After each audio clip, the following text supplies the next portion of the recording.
She We have stumbled to through the leave. barn door Now. at dawn I wearing a can't. blood-stained I'm wedding scared. dress, and the They're animals coming. that were Take supposed my to be hand. dead All right. lifted their heads when she touched them. The man holding the rifle didn't know whether to shoot her or beg her to stay, but by sunrise, his decision would change everything. If you want to see how a woman everyone called cursed became the most dangerous thing the frontier ever tried to break, stay until the end. Drop a comment with your city so I can see how far this story travels. Hit that like button and let's begin. The wedding dress had been white once. Now it dragged through the dirt like something pulled from a grave, the hem black with mud and torn where Clara Whitmore had stumbled through sage and stone for 3 miles in the dark. The bodice, hand-stitched by her aunt over 2 months of careful work, hung loose at the shoulders where she'd clawed at the buttons trying to breathe after Jonathan Hayes left her standing alone at the church door. Clara didn't remember leaving town. She remembered the murmuring voices behind her, the pitying stares that felt sharper than knives. Someone had laughed. She couldn't recall who, but the sound had burned itself into her skull like a brand. So she'd walked, away from the church, away from the boarding house where she'd been living on borrowed grace, away from everything familiar until her feet bled through her ruined satin shoes and the night swallowed her whole. The barn appeared just as the first hint of gray touched the horizon. Clara almost missed it, a dark shape hunched against the hills like something trying to hide. She didn't care what it was. Shelter meant survival. That was all that mattered now. The door hung crooked on leather hinges. Clara slipped inside and pulled it shut behind her, leaning against the rough wood while her heart hammered against her ribs. The smell hit her immediately. Sickness. Not the sharp tang of manure or hay gone moldy, but something deeper, something wrong. Clara had grown up around animals. Her mother had kept chickens and goats behind their house in St. Louis before the fever took her, and she knew the scent of death creeping into living things. Her eyes adjusted slowly to the darkness. Stalls lined both walls. In the dim pre-dawn light filtering through gaps in the boards, Clara could make out shapes moving weakly in the shadows. A horse nickered softly. The sound was wrong, breathy and thin, like something drowning. Clara's mother used to say she had a gift. Not magic, nothing superstitious or sinful, just a sense for what ailed creatures that couldn't speak for themselves. Her mother would press her palm to a goat's flank and close her eyes, and somehow she'd know. Twisted gut, bad feed, poison in the water. She'd taught Clara the same strange attentiveness, though Clara had never fully understood how it worked. She only knew that sometimes, when she touched an animal, she could feel what was wrong. The nearest stall held a mare, dark coat slick with sweat despite the cool morning. Clara approached slowly, making the soft clicking sound her mother had taught her. The horse's head lolled toward her, ears flat. "Easy," Clara whispered. "I'm not here to hurt you." She reached through the slats and rested her hand on the mare's neck. The horse flinched but didn't pull away. Fever. Clara felt it immediately, a wrongness radiating from deep in the animal's belly. Not colic, not founder, something toxic moving through the mare's system like slow poison. Without thinking, Clara unlatched the stall door and stepped inside. The mare's legs trembled. White foam crusted at the corners of her mouth. "What did they feed you?" Clara murmured, running her hands along the horse's flank, over her distended belly. "What got into you?" The mare's breathing evened slightly under her touch. Clara kept her palms steady, fingers tracing the hard ridge of the animal's spine. She closed her eyes and let herself feel. There, in the gut, something sharp and chemical, burning through tissue it shouldn't touch. Clara's eyes snapped open. "Water," she whispered. "It's in the water." A rifle cocked behind her. Clara spun, heart lurching into her throat. A man stood in the barn doorway, silhouetted against the growing dawn. Tall, broad-shouldered, the rifle pointed directly at her chest. "Give me one reason," he said, voice low and rough as gravel, "why I shouldn't assume you're here to finish stealing what your kind already took." Clara's hands shot up. The mare shifted behind her, blowing air through her nostrils. I didn't take anything. I was just trespassing in my barn at dawn wearing a wedding dress." The man stepped forward. Clara could see him better now.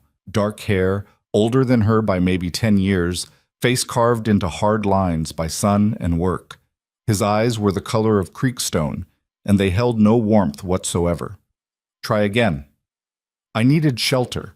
Clara's voice came out steadier than she expected. That's all. I'll leave. I'm sorry. You'll leave when I say you can leave. He didn't lower the rifle. Who sent you?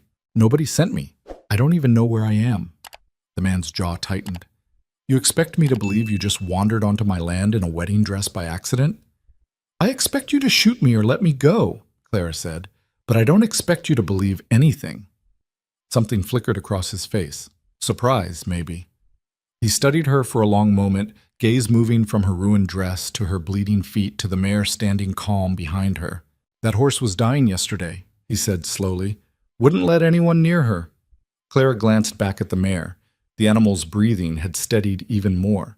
Still sick, but no longer thrashing. She's poisoned, Clara said. They all are, aren't they?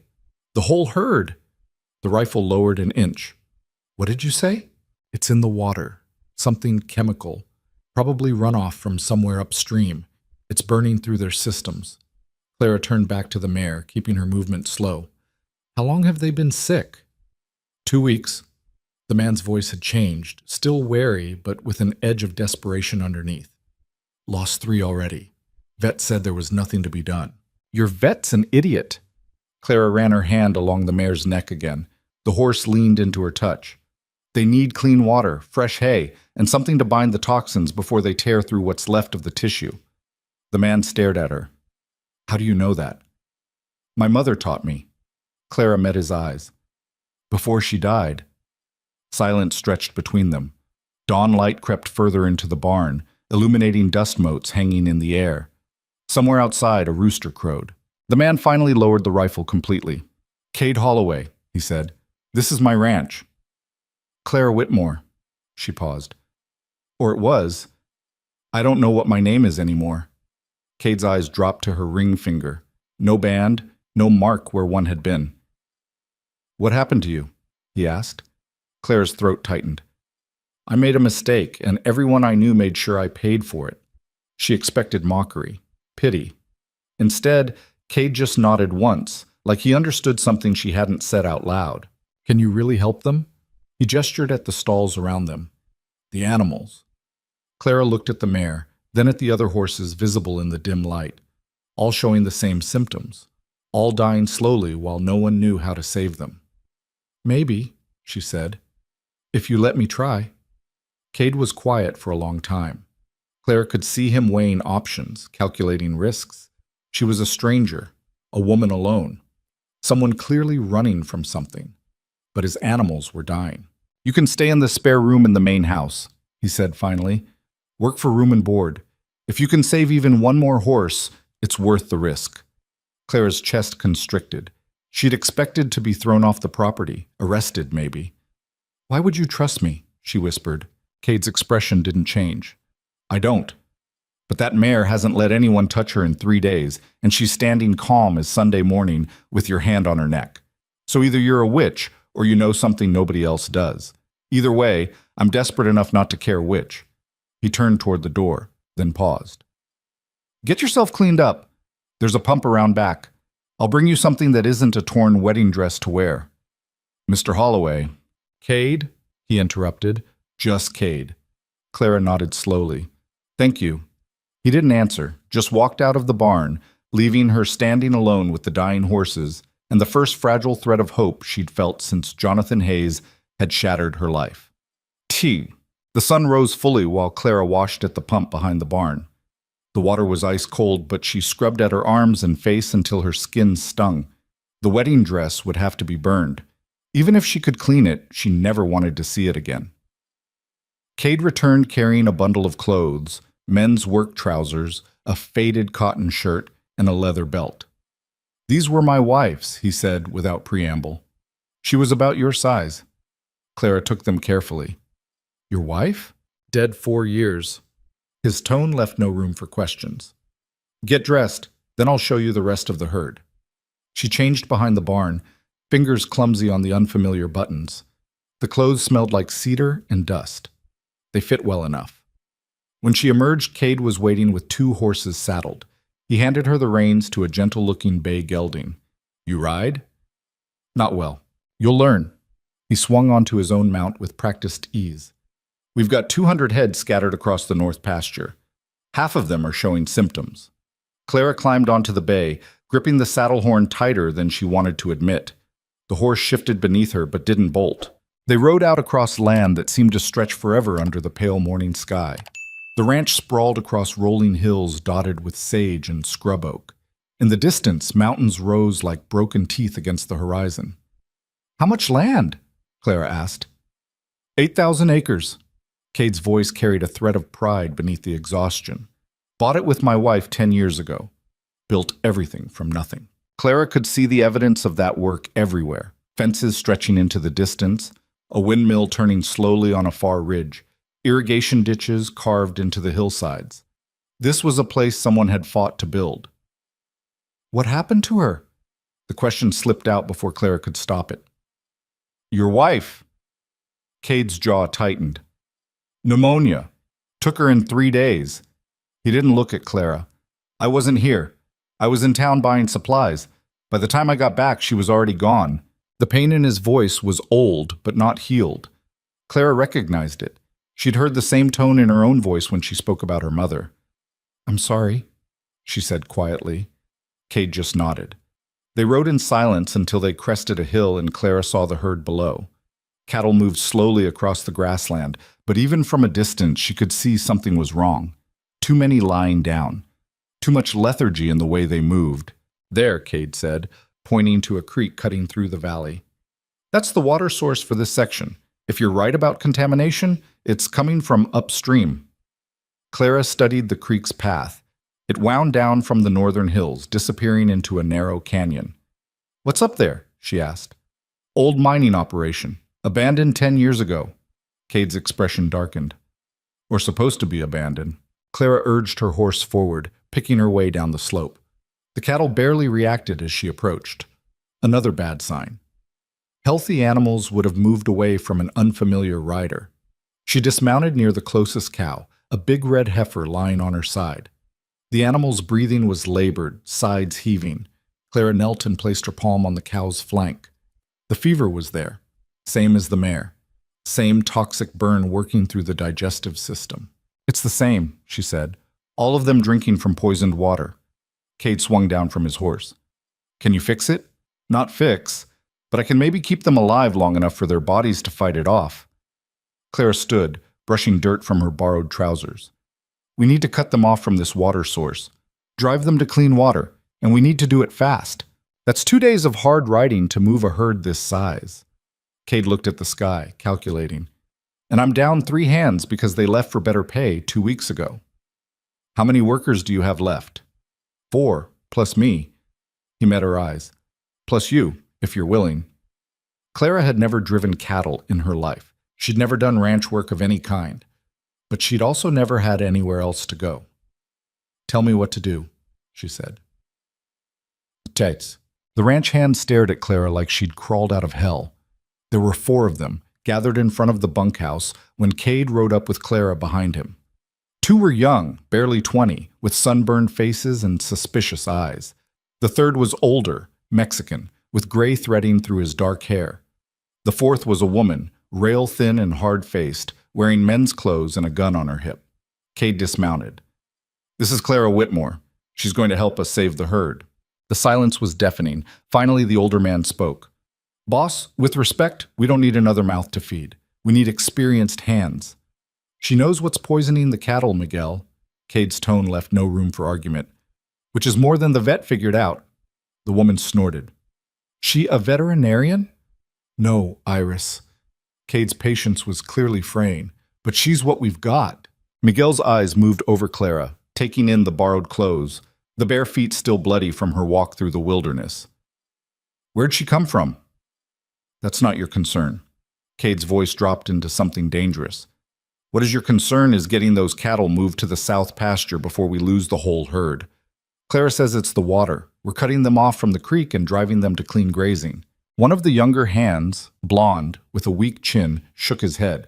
"That's 2 days of work. We can't—" "Then we work 2 days," Cade interrupted. "Or we watch 200 head die slowly. Your choice." Nobody argued after that. But Clara could feel their resentment like a physical weight as Cade divided up assignments. Miguel and Iris would take the north flank. The two younger hands, called Jesse and Tom, would cover the south. Cade would lead from the front, and Clara would ride drag, pushing stragglers from behind. "You know what drag means?" Iris asked, eyeing Clara with open skepticism. "I can guess." "It means eating everyone else's dust and getting kicked by every stubborn cow that decides she doesn't want to move." Iris's smile was sharp. "Think you can handle that in your delicate condition?" Clara met her stare without flinching. "I'll manage." Iris's smile faded. She turned and walked toward the corral without another word. Miguel lingered. "You really know what's wrong with them?" he asked quietly. Clara nodded. "Toxins in the water, something chemical leaching from the old mine." Miguel's expression didn't change, but something shifted in his eyes. "My father worked those mines," he said, "before they closed. He died coughing blood 5 years later." "I'm sorry." "If you're right about the water, you might save this herd." Miguel tilted his head slightly. "But don't expect gratitude. People around here don't trust easy." "I noticed." Miguel almost smiled. "Get yourself some boots. You'll need them." Besides. Clara found boots in the tack room, worn leather that had belonged to Cade's wife. They were slightly too big, but she stuffed the toes with cloth until they fit well enough. By the time she returned to the corral, the others were already saddling horses. Cade handed her the reins to the bay gelding again. "His name's Copper," Cade said. "He's steady. Won't throw you unless you do something stupid." Clara stroked the horse's neck. "What counts as stupid?" "You'll know when it happens." Cade swung onto his own mount, a big buckskin stallion that danced sideways, eager to move. "Stay behind the herd. Push them forward, but don't crowd them. If one breaks off, circle around and bring her back. Don't get between a cow and her calf." Clara's stomach twisted. "That's a lot of rules." "You'll figure it out." Cade looked at her for a moment, something unreadable in his expression. "Or you'll get trampled. Either way, we're burning daylight." They rode out at full dawn, spreading across the pasture in a loose line. Clara took her position at the rear, heart hammering. Miguel whistled sharply. The sound cut across the valley like a whip crack. The cattle began to move. It was chaos from the first moment. The herd didn't flow like a river the way Clara had imagined. They bunched and scattered, cows breaking off to circle back toward the creek, calves bawling for mothers, bulls squaring up to challenge the riders. Clara quickly learned that eating dust wasn't a metaphor. The air turned thick with it as hundreds of hooves churned the dry ground. She pulled her bandana over her nose and mouth, eyes watering. A heifer broke from the herd, trotting determinedly back toward the contaminated water. Clara urged Copper forward, circling wide the way Cade had instructed. The heifer changed direction but didn't rejoin the group, just stood there, stubborn and feverish, sides heaving. Clara dismounted. The heifer's eyes rolled white. "Easy," Clara murmured, approaching slowly. "I know you feel awful. I know the water sounds good, but it's killing you." She reached out carefully and pressed her palm to the heifer's neck. The animal flinched but didn't bolt. Clara closed her eyes and felt. Fever, toxins burning through the gut. But underneath, something still fighting. This one could survive if they got her to clean water fast enough. "Come on," Clara whispered. "Let's go." She walked back toward Copper, and after a moment, the heifer followed. Clara mounted and guided both animals back to the herd, feeling a small flicker of triumph. Iris rode past, expression hard. "Don't celebrate yet. We've got 200 more just as stubborn." Thahik. By noon, Clara's entire body ached. Her thighs burned from gripping the saddle. Her hands were blistered from the reins. Dust coated her throat, making every breath taste like dirt. But the herd was moving. Slowly, painfully, but moving. Cade rode up and down the line, checking positions, shouting encouragement.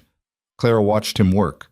Efficient, tireless, never asking anyone to do something he wouldn't do himself.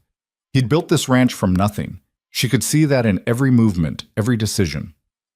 Late afternoon brought new problems. The herd reached a dry riverbed cutting across their path. Most of the cattle crossed without issue, but several sick cows balked at the drop, too weak to make the jump. Clara dismounted and approached the nearest cow. She was older, ribs showing through her hide, breathing wet and labored. "She's dying," Jessie said, riding up beside Clara. "Best to leave her." Clara shook her head. Not yet. She pressed both hands to the cow's side, feeling the familiar wrongness spreading through the animal's body. Worse than the others. The poison had been working longer here, but the cow's heart still beat strong. She was a fighter. Clara began humming, low and rhythmic, the same melody her mother used to sing when a goat was struggling through a hard birth. She didn't know why it worked, only that sometimes when animals were scared or hurting, the sound calmed them. The cow's breathing evened. Her muscles relaxed slightly. Clara kept humming and gently guided the animal toward the riverbed edge. 1 step, 2. The cow resisted, but Clara stayed patient, hands steady. Finally, the cow jumped. She landed hard but didn't fall. Clara crossed behind her and urged her forward to rejoin the herd. When she looked up, all 4 ranch hands were staring at her. "What the hell was that?" Tom asked, voice pitched high with shock. Clara shrugged, throat too dry to explain. Miguel was the first to look away. "Keep moving," he said gruffly. "We're losing light." But Clara caught the way he watched her after that, wary but no longer dismissive, like maybe she was something other than dead weight. They made camp as the sun touched the western hills. The herd settled into uneasy rest in a natural box canyon that would hold them through the night. The riders built a fire and broke out hardtack and jerky. Clara sat apart from the others, too exhausted to eat. Her hands shook when she tried to open her canteen. Kate appeared beside her holding a tin cup. "Coffee," he said. "It's terrible, but it's hot." Clara took it gratefully. The coffee tasted like it had been boiled over old nails, but the warmth helped. "You did good today," Kate said. "I barely kept up." "You kept up? That's more than I expected." He settled onto the ground beside her, stretching his long legs toward the fire. "That thing you did with the cow at the riverbed. The humming." Clara tensed. "My mother taught me. I know it sounds—" "It worked," Kate interrupted. "That's all I care about." Clara studied his profile in the firelight. Hard features, but not cruel. Tired eyes that had seen too much loss. "Why are you really doing this?" she asked quietly. "Letting me stay." Cade was silent for a long time. When he finally spoke, his voice was rough. "When my wife died, people told me to sell the ranch. Move on. Said there was nothing left here worth fighting for." He looked at Clara. "But she built this place with me. Every fence post, every corral. I couldn't let it die just because she did." Clara understood. "So you're holding on?" "Every day." Cade's jaw tightened. "And every day something tries to take it from me. Drought, rustlers, sickness. Rich ranchers wanting to expand." He gestured at the herd. "These cattle are all I've got left. If they die, the ranch dies. And if the ranch dies—" He didn't finish. He didn't have to. "I won't let them die," Clara said. The words came out stronger than she intended. "I'll do whatever it takes." Cade looked at her for a long moment. Then he nodded once and stood. "Get some rest. Tomorrow's going to be worse." The next day was worse. The heat rose early and stayed brutal. The cattle moved slower, weakened by sickness and stress. 2 calves collapsed and had to be carried on horseback. 1 cow died in the middle of the trail, just dropped and didn't get up again. Clara felt it like a personal failure. "You can't save them all," Miguel said when he saw her face. "Some are too far gone." But Clara couldn't accept that. She pushed herself harder, rode longer, refused to rest even when Kate ordered her to take a break. By mid-afternoon, she was swaying in the saddle. Iris rode up beside her. "You're going to fall and get trampled," she said flatly. "Drink some water before you pass out." Clara reached for her canteen and realized it was empty. She couldn't remember the last time she'd taken a drink. Iris swore and handed over her own canteen. "You're either the toughest woman I've ever met or the dumbest. Haven't decided which." Clara drank deeply. "Can it be both?" Iris almost smiled. "Yeah, probably." They reached clean water just before sunset.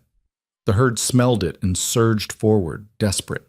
Clara had to fight to keep them from trampling each other in their rush to drink. When the cattle finally settled, spread across good grazing land with a clear stream running through it, Clara dismounted and nearly collapsed. Cade caught her arm. "Easy." "I'm fine." "You're dead on your feet." He guided her toward the fire Miguel was building. "Sit, eat. That's an order." Clara sank down gratefully. Her vision swam. Tom appeared with a plate of beans and bacon. "You actually did it," he said, voice surprised. We didn't lose more than a dozen. 12's too many, Clara said. 12 out of 200 is a miracle, Miguel corrected. He crouched beside the fire, studying her with new respect. The boss made the right call bringing you in. Clara looked across the fire at Cade. He was talking to Iris, pointing at something in the distance. But he must have felt her gaze because he glanced over and met her eyes. Something passed between them. Recognition, maybe. Or the beginning of trust. Clara looked away first, heart doing something complicated in her chest. Get some sleep, Miguel said. Tomorrow, we start figuring out how to keep them healthy. They stayed with the herd for 3 more days while Clara taught the ranch hands how to identify the sickest animals and dose them with a mixture she made from charcoal and clay, something her mother had used to bind toxins in poisoned goats. It was crude medicine, half guesswork. But it worked. The cattle began to improve. Fevers dropped. Breathing eased. By the end of the week, even the weakest cows were back on their feet. Cade sent Jesse and Tom back to the main ranch to handle the other livestock. Miguel and Iris stayed with the herd, while Cade and Clara rode up into the northern hills to find the source of the contamination. They found it 2 miles upstream from where the cattle had been drinking. The old mine entrance gaped like a wound in the hillside, timbers rotted and collapsing. Water seeped from the opening, carrying a greenish tint that made Clara's stomach turn. Copper runoff, Cade said grimly, leaching from the old shafts. Can it be stopped? Not without money I don't have. Cade dismounted and walked closer, studying the water flow. I'll need to fence off this whole section, reroute the herd permanently. Clara could see the calculation in his eyes, the cost in materials, labor, time. Everything this ranch didn't have to spare. I'll help, she said. Cade looked at her. You've already helped. More than you know. I'm not done yet. Clara slid off Copper and walked to stand beside Cade at the mine entrance. You gave me a place when I had nothing. Let me earn it. Cade's expression softened slightly. You're not what I expected when I found you in my barn. What did you expect? Someone broken. He studied her face. But you're not broken, just bent. Clara's throat tightened. Maybe. Or maybe I just haven't realized it yet. Cade reached out and gripped her shoulder briefly. We'll figure it out, together. They rode back to camp as the sun set, painting the hills gold and red. Clara felt something she hadn't felt in weeks. Hope. But that night, as she lay in her bedroll under the stars, listening to the cattle settle and the ranch hands' quiet conversation around the fire, she heard Iris say something that made her blood run cold. You hear Eleanor Voss is back in town? Miguel's response was too quiet to catch, but Cade's voice carried clear across the camp. I don't care what Eleanor does. She's not my concern anymore. She's making you her concern, Iris said. Word is she's been asking questions. About the ranch. About some woman you hired. Silence. Clara's heart kicked hard against her ribs. Let her ask, Cade said finally.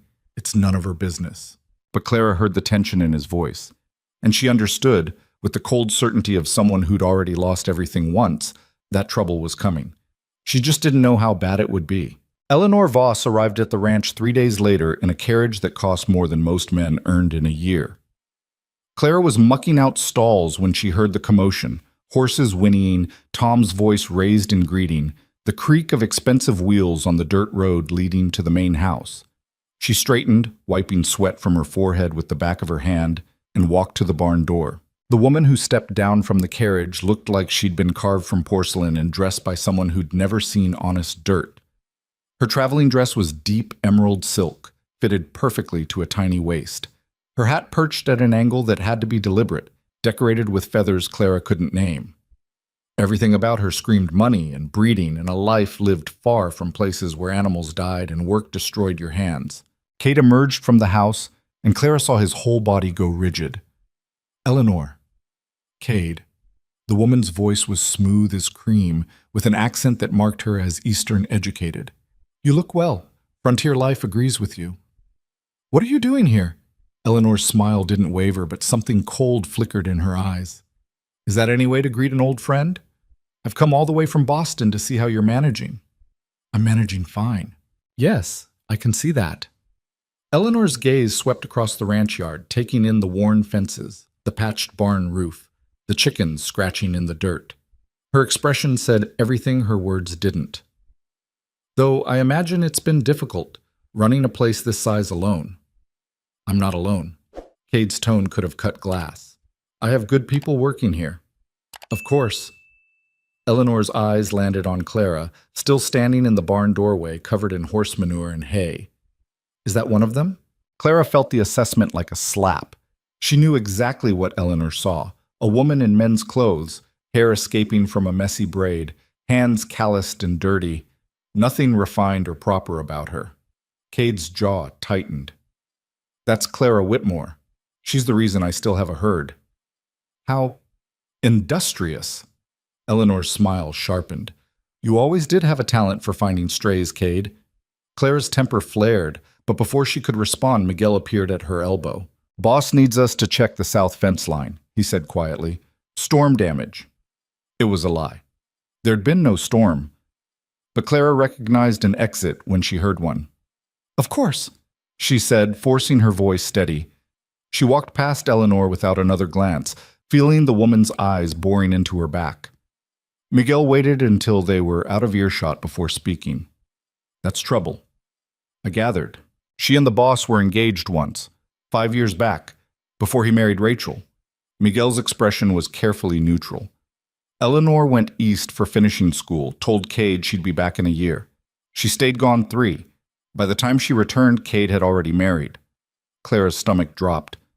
She wanted him back. Still does, from the look of it. Miguel glanced back toward the house, where Eleanor and Cade still stood talking. Eleanor's father owns half the territory. Banking, railroads, mining. She's used to getting what she wants. What does she want with Cade's ranch? It's barely profitable. Miguel's look was shrewd. Maybe it ain't about the ranch. Clara felt something twist in her chest. She'd been at the ranch less than 2 weeks. She had no claim on Cade Holloway, no right to feel anything about who visited him or why. But she felt it anyway. They worked the fence line until sunset, replacing posts that didn't need replacing, tightening wire that was already tight. When they finally returned to the main house, Eleanor's carriage was gone. Cade sat alone on the porch, a bottle of whiskey on the step beside him. He wasn't drinking, just staring out at the darkening hills. Clara hesitated, then climbed the porch steps. She gone? For now. Cade's voice was flat. She's staying at the hotel in town. Says she's here to oversee some business interests for her father. Is that true? Probably. Eleanor doesn't do anything without multiple reasons. He finally looked at Clara. I'm sorry about what she said, calling you a stray. Clara sat down on the step below him. I've been called worse. Recently. Cade was quiet for a moment. You never told me what happened. Before you showed up here. Clara pulled her knees to her chest, wrapping her arms around them.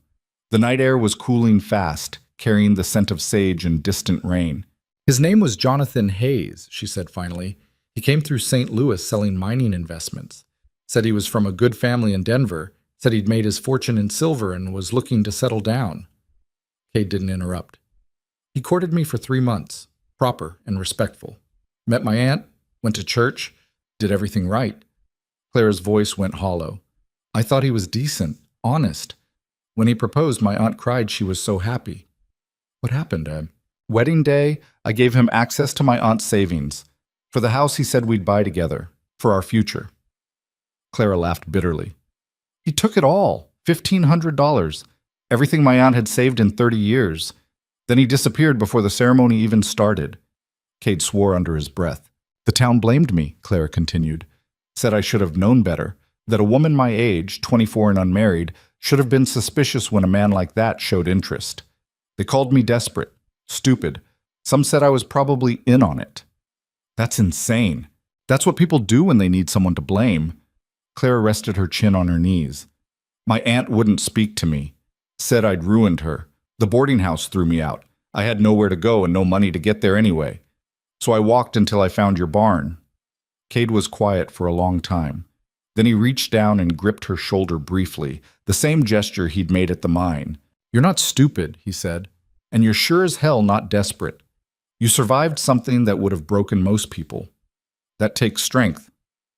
Claire's throat tightened. Some days I don't feel very strong. Strong people rarely do. Cade stood, picking up the whiskey bottle. Get some rest. Tomorrow we start rebuilding the north fence. It's going to be brutal work. Clara watched him disappear into the house.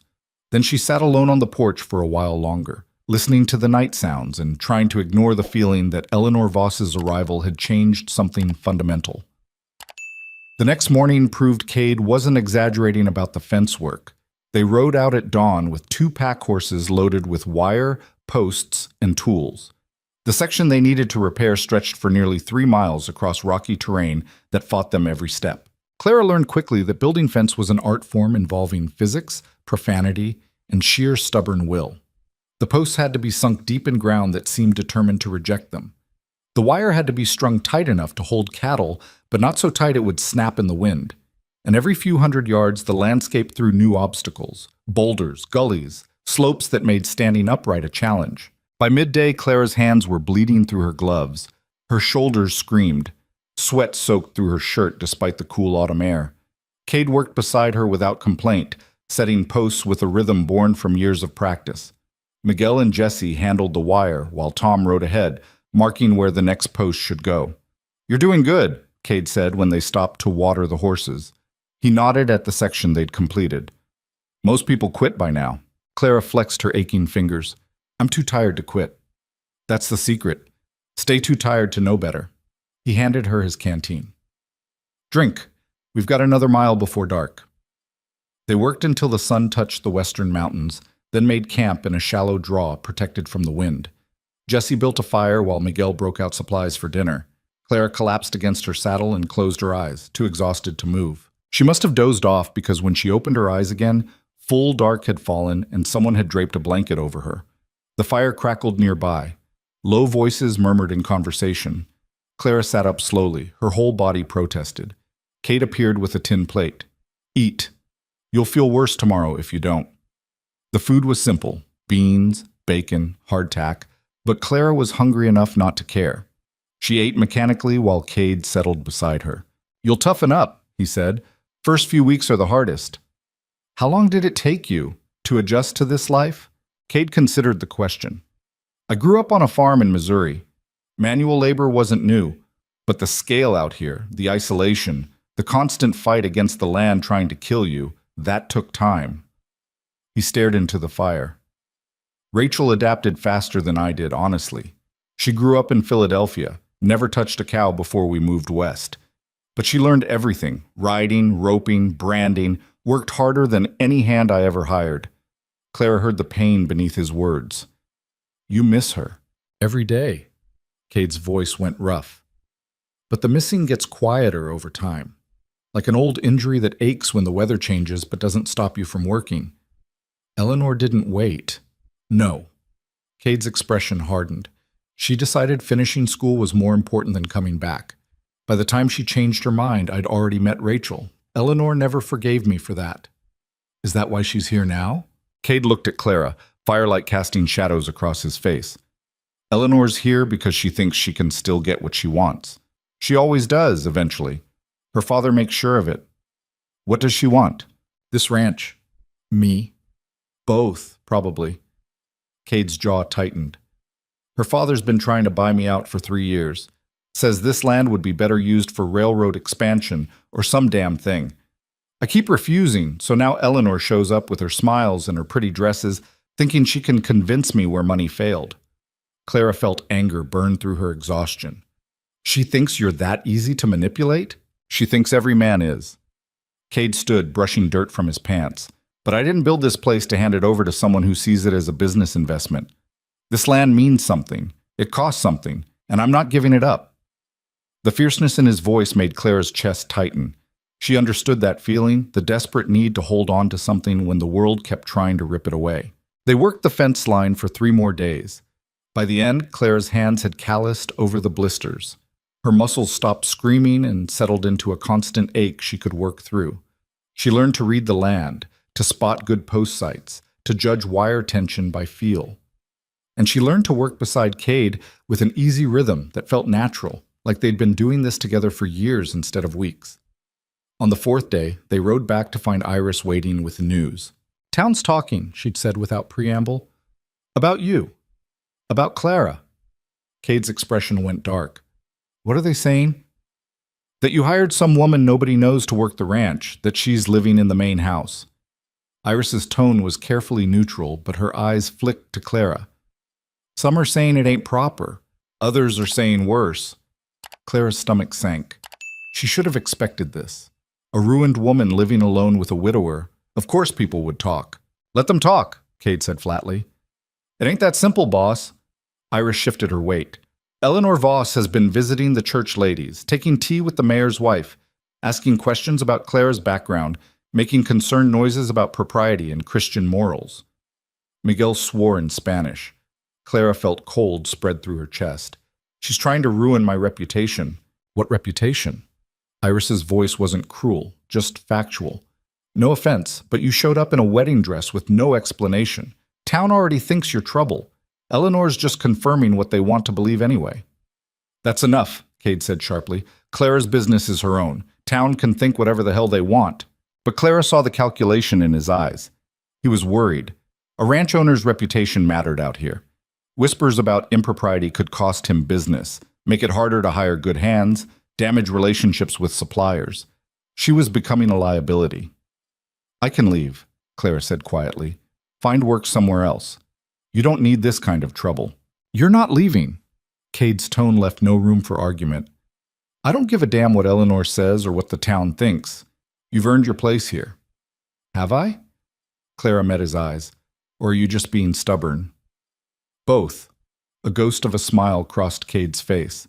I'm very good at stubborn. Despite everything, Clara almost laughed. But that night, lying in her small room off the kitchen, she heard voices drifting through the walls. Cade and Miguel, talking low in the main room. You know this won't end well, Miguel said. Eleanor's not going to stop, and the town will side with her. They always do. Then they side with her. Cade's voice was hard. I'm not throwing Clara out to satisfy gossip. It ain't about gossip, boss. It's about survival. You're already operating on thin margins. If Eleanor's father decides to make trouble, cut off your credit, pressure the feed suppliers, turn the other ranchers against you, this place goes under.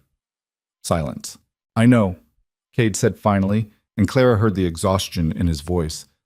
I know what's at stake, but I'm not abandoning someone who needs help just because it's inconvenient. I did that once. I won't do it again. Clara pressed her palm against the wall, throat tight. She didn't know what he meant by that last part, but she heard the weight of old guilt in his words. She also heard Miguel's resigned sigh. Your funeral, Miguel said.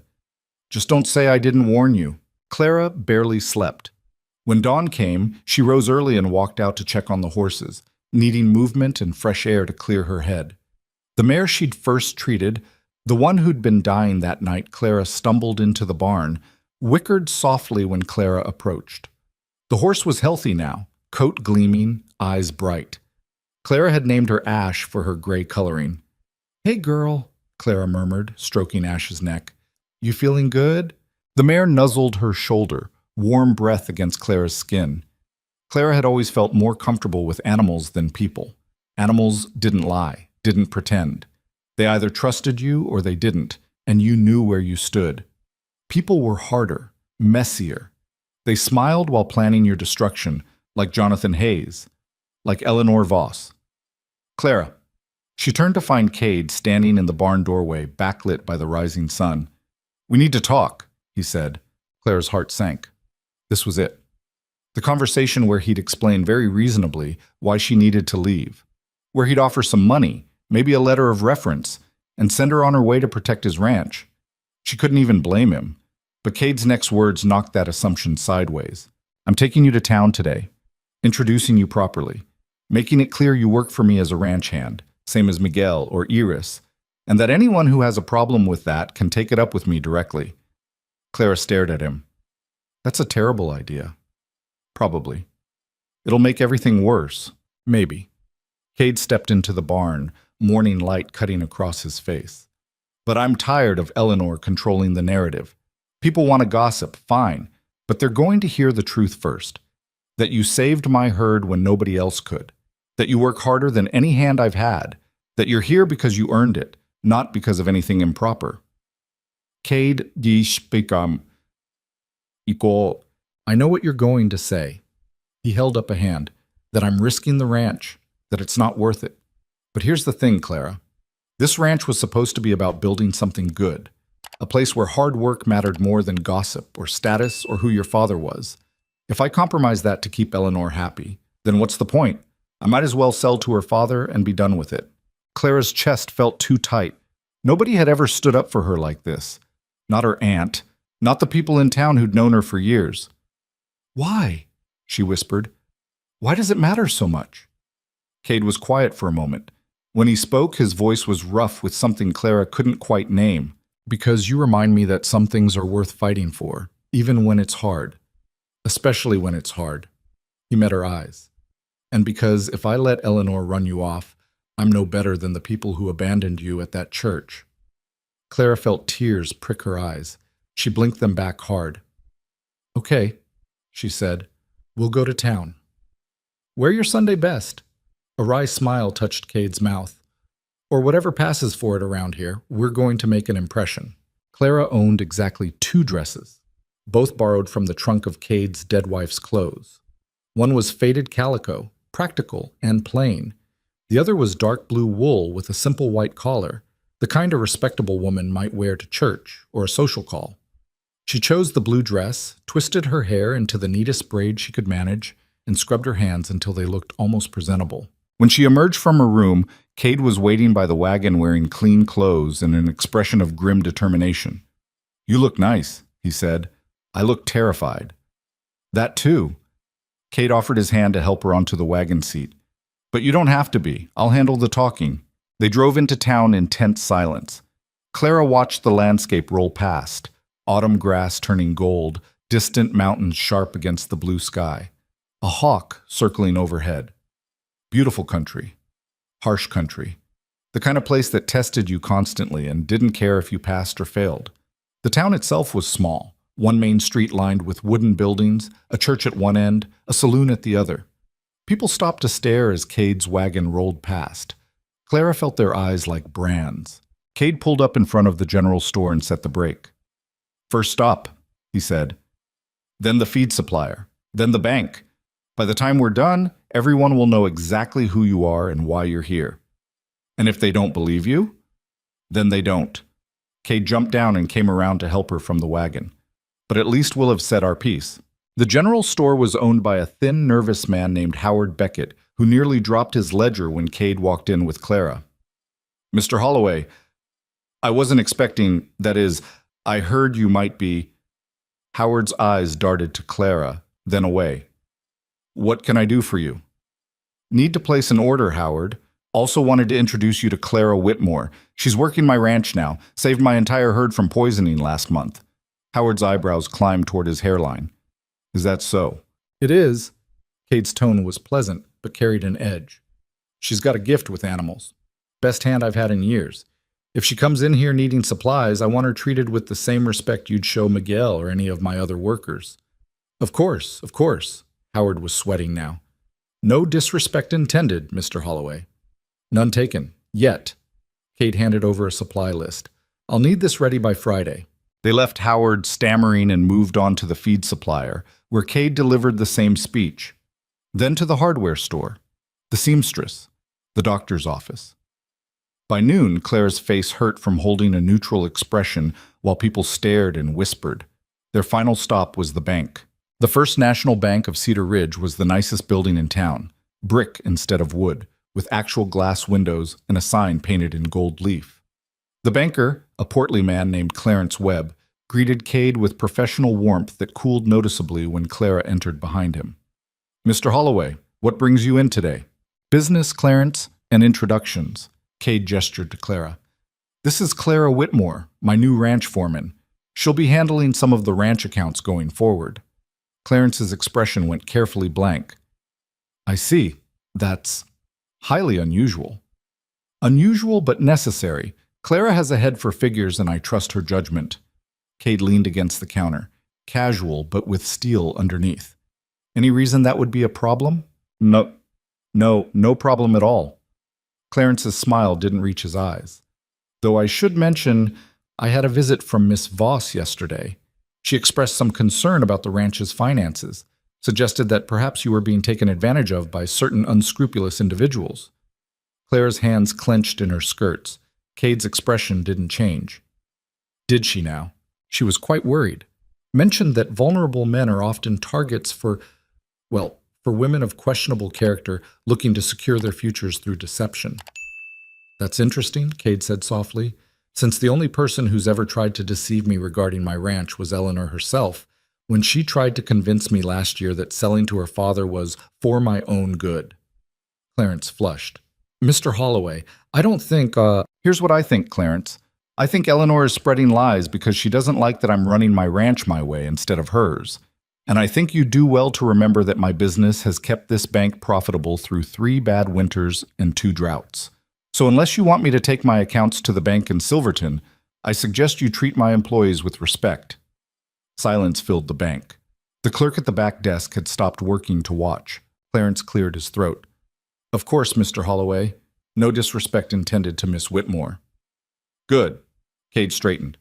Clara, let's go. We're done here. Outside, Clara had to force herself to breathe normally. Her whole body shook with suppressed emotion, anger, humiliation, and something dangerously close to gratitude. That was, she started. Necessary, Cade finished, and not over. Eleanor will push back harder now. Maybe I should... No. Cade turned to face her, expression fierce. Don't finish that sentence. You're not leaving. You're not backing down. We're in this together now, whether Eleanor likes it or not. Clara wanted to argue, wanted to point out that she was dragging him into a fight he didn't need, but she was also tired of running, tired of letting other people's judgment define her. All right, she said quietly. Together. Cade nodded once, satisfied. Then his expression shifted, looking past Clara towards something behind her. Clara turned to see Eleanor Voss emerging from the dress shop across the street, accompanied by 2 women in expensive clothes. All 3 were staring directly at them. Eleanor's smile was sharp enough to draw blood. Cade, what a pleasant surprise. She glided across the street, skirt swishing. And Miss Whitmore, how nice to see you in proper attire for once. Clara bit back her first response. Eleanor, Cade's voice was cold. Surprised you're still in town. Thought you'd have headed back east by now. Oh, I'm in no hurry. There's so much to do here, so many people to visit. Eleanor's gaze flicked to Clara, then back to Cade. I've been hearing the most interesting stories about your ranch, about how you've taken in a woman with no references, no family, no background anyone can verify. Some are calling it charitable, others are calling it something else. Let them call it whatever they want, Cade said flatly. But that's just it, darling. What people call things matters. Eleanor stepped closer, lowering her voice to something that sounded almost concerned. I'm worried about you. This woman shows up out of nowhere, gains your trust, has access to your accounts. Don't you see how it looks? How vulnerable it makes you? The only thing I'm vulnerable to is losing my patience with this conversation.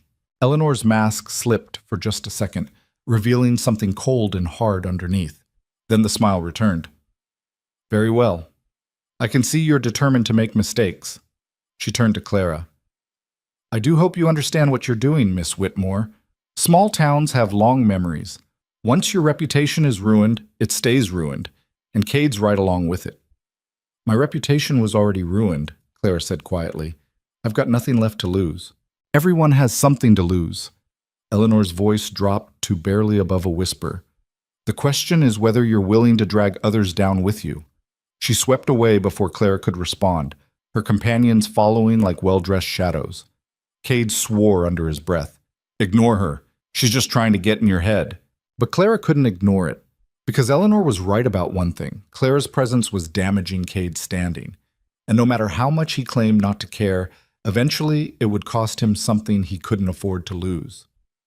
They drove back to the ranch in silence. When they arrived, Miguel was waiting with more bad news. 3 of the steers are missing from the south pasture, he said. Tracks suggest rustlers. Cade's expression went dark. How many riders? At least 2, maybe 3.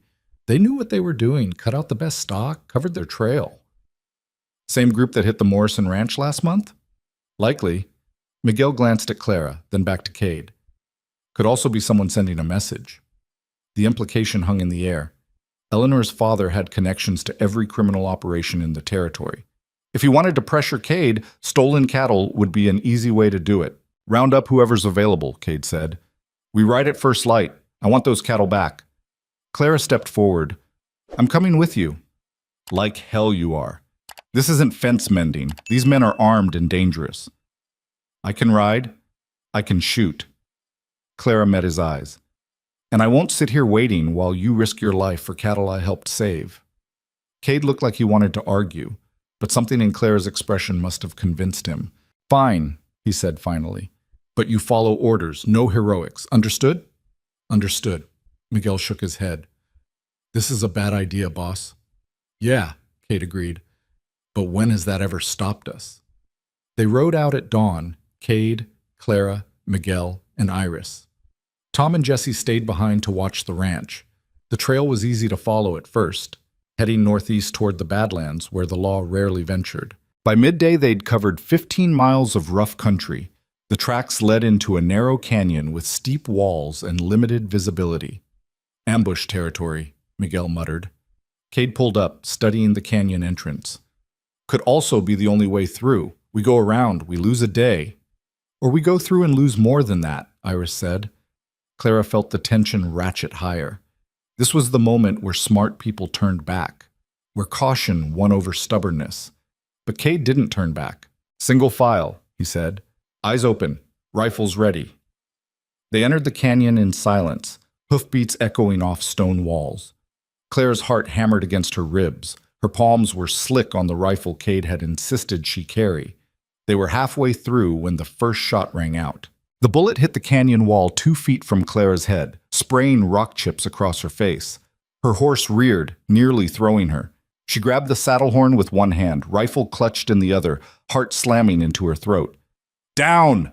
Cade's voice cut through the chaos. "Get behind the rocks." Clara didn't think. She threw herself from the saddle, hitting the ground hard enough to knock the wind from her lungs. The rifle skittered from her grip. She scrambled forward on hands and knees while bullets sparked off stone around her. Miguel reached her first, hauling her behind a boulder with one hand while firing upward with the other. "Stay low!" Clara pressed her back against the rock, gasping. Her hands shook so badly she could barely hold the rifle. This was nothing like the careful target practice Cade had insisted on. This was chaos and noise, and the sick certainty that she was about to die in a canyon miles from anywhere that mattered. "How many?" Cade's voice came from somewhere to her left. "3, maybe 4, Iris answered. "High ground, east wall." Another volley of shots. Clara forced herself to look around the boulder's edge. Movement on the canyon rim, figures silhouetted against the sky. They had the advantage of position and were using it. "We're pinned," Miguel said flatly. "Can't go forward, can't retreat without exposing ourselves." "The horses are scattered." Iris's voice was tight. "We lose them. We're dead out here." Clara's mind raced. The canyon walls were too steep to climb quickly. Going back meant a quarter mile of open ground. Forward was worse. They were trapped, and whoever was shooting knew it. "Stop firing!" a voice called from above. Male, rough, with an accent Clara couldn't place. "We don't want trouble. Just throw down your weapons and ride out." "Like hell," Cade muttered. Then louder. "Those are my cattle you stole. I want them back." Laughter echoed off the canyon walls. "Cattle are long gone, friend. This ain't about beef anymore. This is about you learning to mind your business and stop making enemies." Clara's blood went cold. Miguel had been right. This wasn't random rustling. This was a message. "Who sent you?" Cade shouted. "Was it Voss?" Silence. Then more gunfire, closer this time. A bullet ricocheted off the rock inches from Clara's head. "Next one won't miss," the voice called. "You got one chance. Leave the woman and ride out. She's what this is about anyway." Clara felt the words like a physical blow. Miguel swore viciously. Iris turned to stare at her, eyes wide. Cade's expression went murderous. "Over my dead body." "That can be arranged." The next volley was concentrated and deliberate. Clara realized with sick certainty that they were trying to flush Cade out, make him expose himself. If he died trying to protect her, Eleanor got what she wanted without blood on her hands. "We need to move," Miguel said urgently. "Now, while they're reloading, back toward the entrance. We'll never make it, Iris said. Not all of us. Clara's mind clicked through options with the same strange clarity she felt when diagnosing sick animals. Sometimes you couldn't save everything. Sometimes you had to sacrifice one thing to save the rest. She looked at Cade, at Miguel, at Iris. Good people. People who'd given her a chance when nobody else would. People who were about to die because of her. I'll draw them off, Clara said. The words came out steadier than she felt. Give you time to get to the horses? Absolutely not, Cade snapped. It's the only way. They want me, not you. I'll go out, hands up, unarmed. Once they're focused on me, you ride. Clara, this is my fault. The words burst out of her, raw and desperate. Eleanor's doing this because of me. Those men are shooting because I didn't have the sense to leave when I should have. So let me fix it. Cade grabbed her arm, hard enough to bruise. Listen to me. You don't fix this by surrendering to men who'll kill you the second we're gone. That's not courage. That's suicide. Then what do you suggest? Claire's voice cracked. Because in about 2 minutes they're going to rush us, and we're all dead anyway. Miguel touched Cade's shoulder. Boss, she's got a point. They want her alive, at least long enough to make it look like an accident. That's more time than we've got otherwise. No. Cade's voice was flat, final. We find another way. But there was no other way, and they all knew it. The canyon walls were too steep. The shooters had the high ground. Their ammunition wouldn't last forever. Clara made her decision. Before anyone could stop her, she stood up, hands raised, rifle left behind the rock. Don't shoot. I'm coming out. Clara, get down.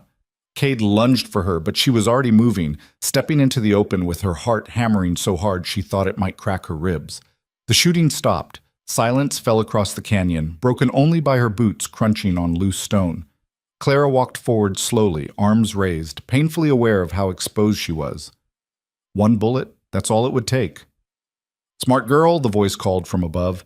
Keep walking, your friends can leave now. Clara risked a glance back. Cade stood frozen, rifle raised, face twisted with fury and something that looked like fear. Go, she mouthed. Please. She saw the moment he understood what she was doing, saw the calculation flash across his face, save himself and his people, or die trying to save her. For a terrible second, she thought he'd choose death. Then Miguel grabbed his arm, pulling him back toward the horses. Boss, we have to move, now! Cade didn't lower his rifle. We're coming back for you, he said, voice carrying across the canyon. You hear me, Clara? This isn't over. I know, Clara whispered, though he was too far away to hear. She kept walking until rough hands grabbed her from behind. Someone yanked her arms down, binding her wrists with rope that bit into her skin. A cloth sack went over her head, cutting off her vision. Good choice, a man's voice said close to her ear. Saved your friends' lives. Not sure about your own, though. Clara's stomach lurched as they dragged her forward. She heard horses, the creak of leather, voices discussing something she couldn't quite make out.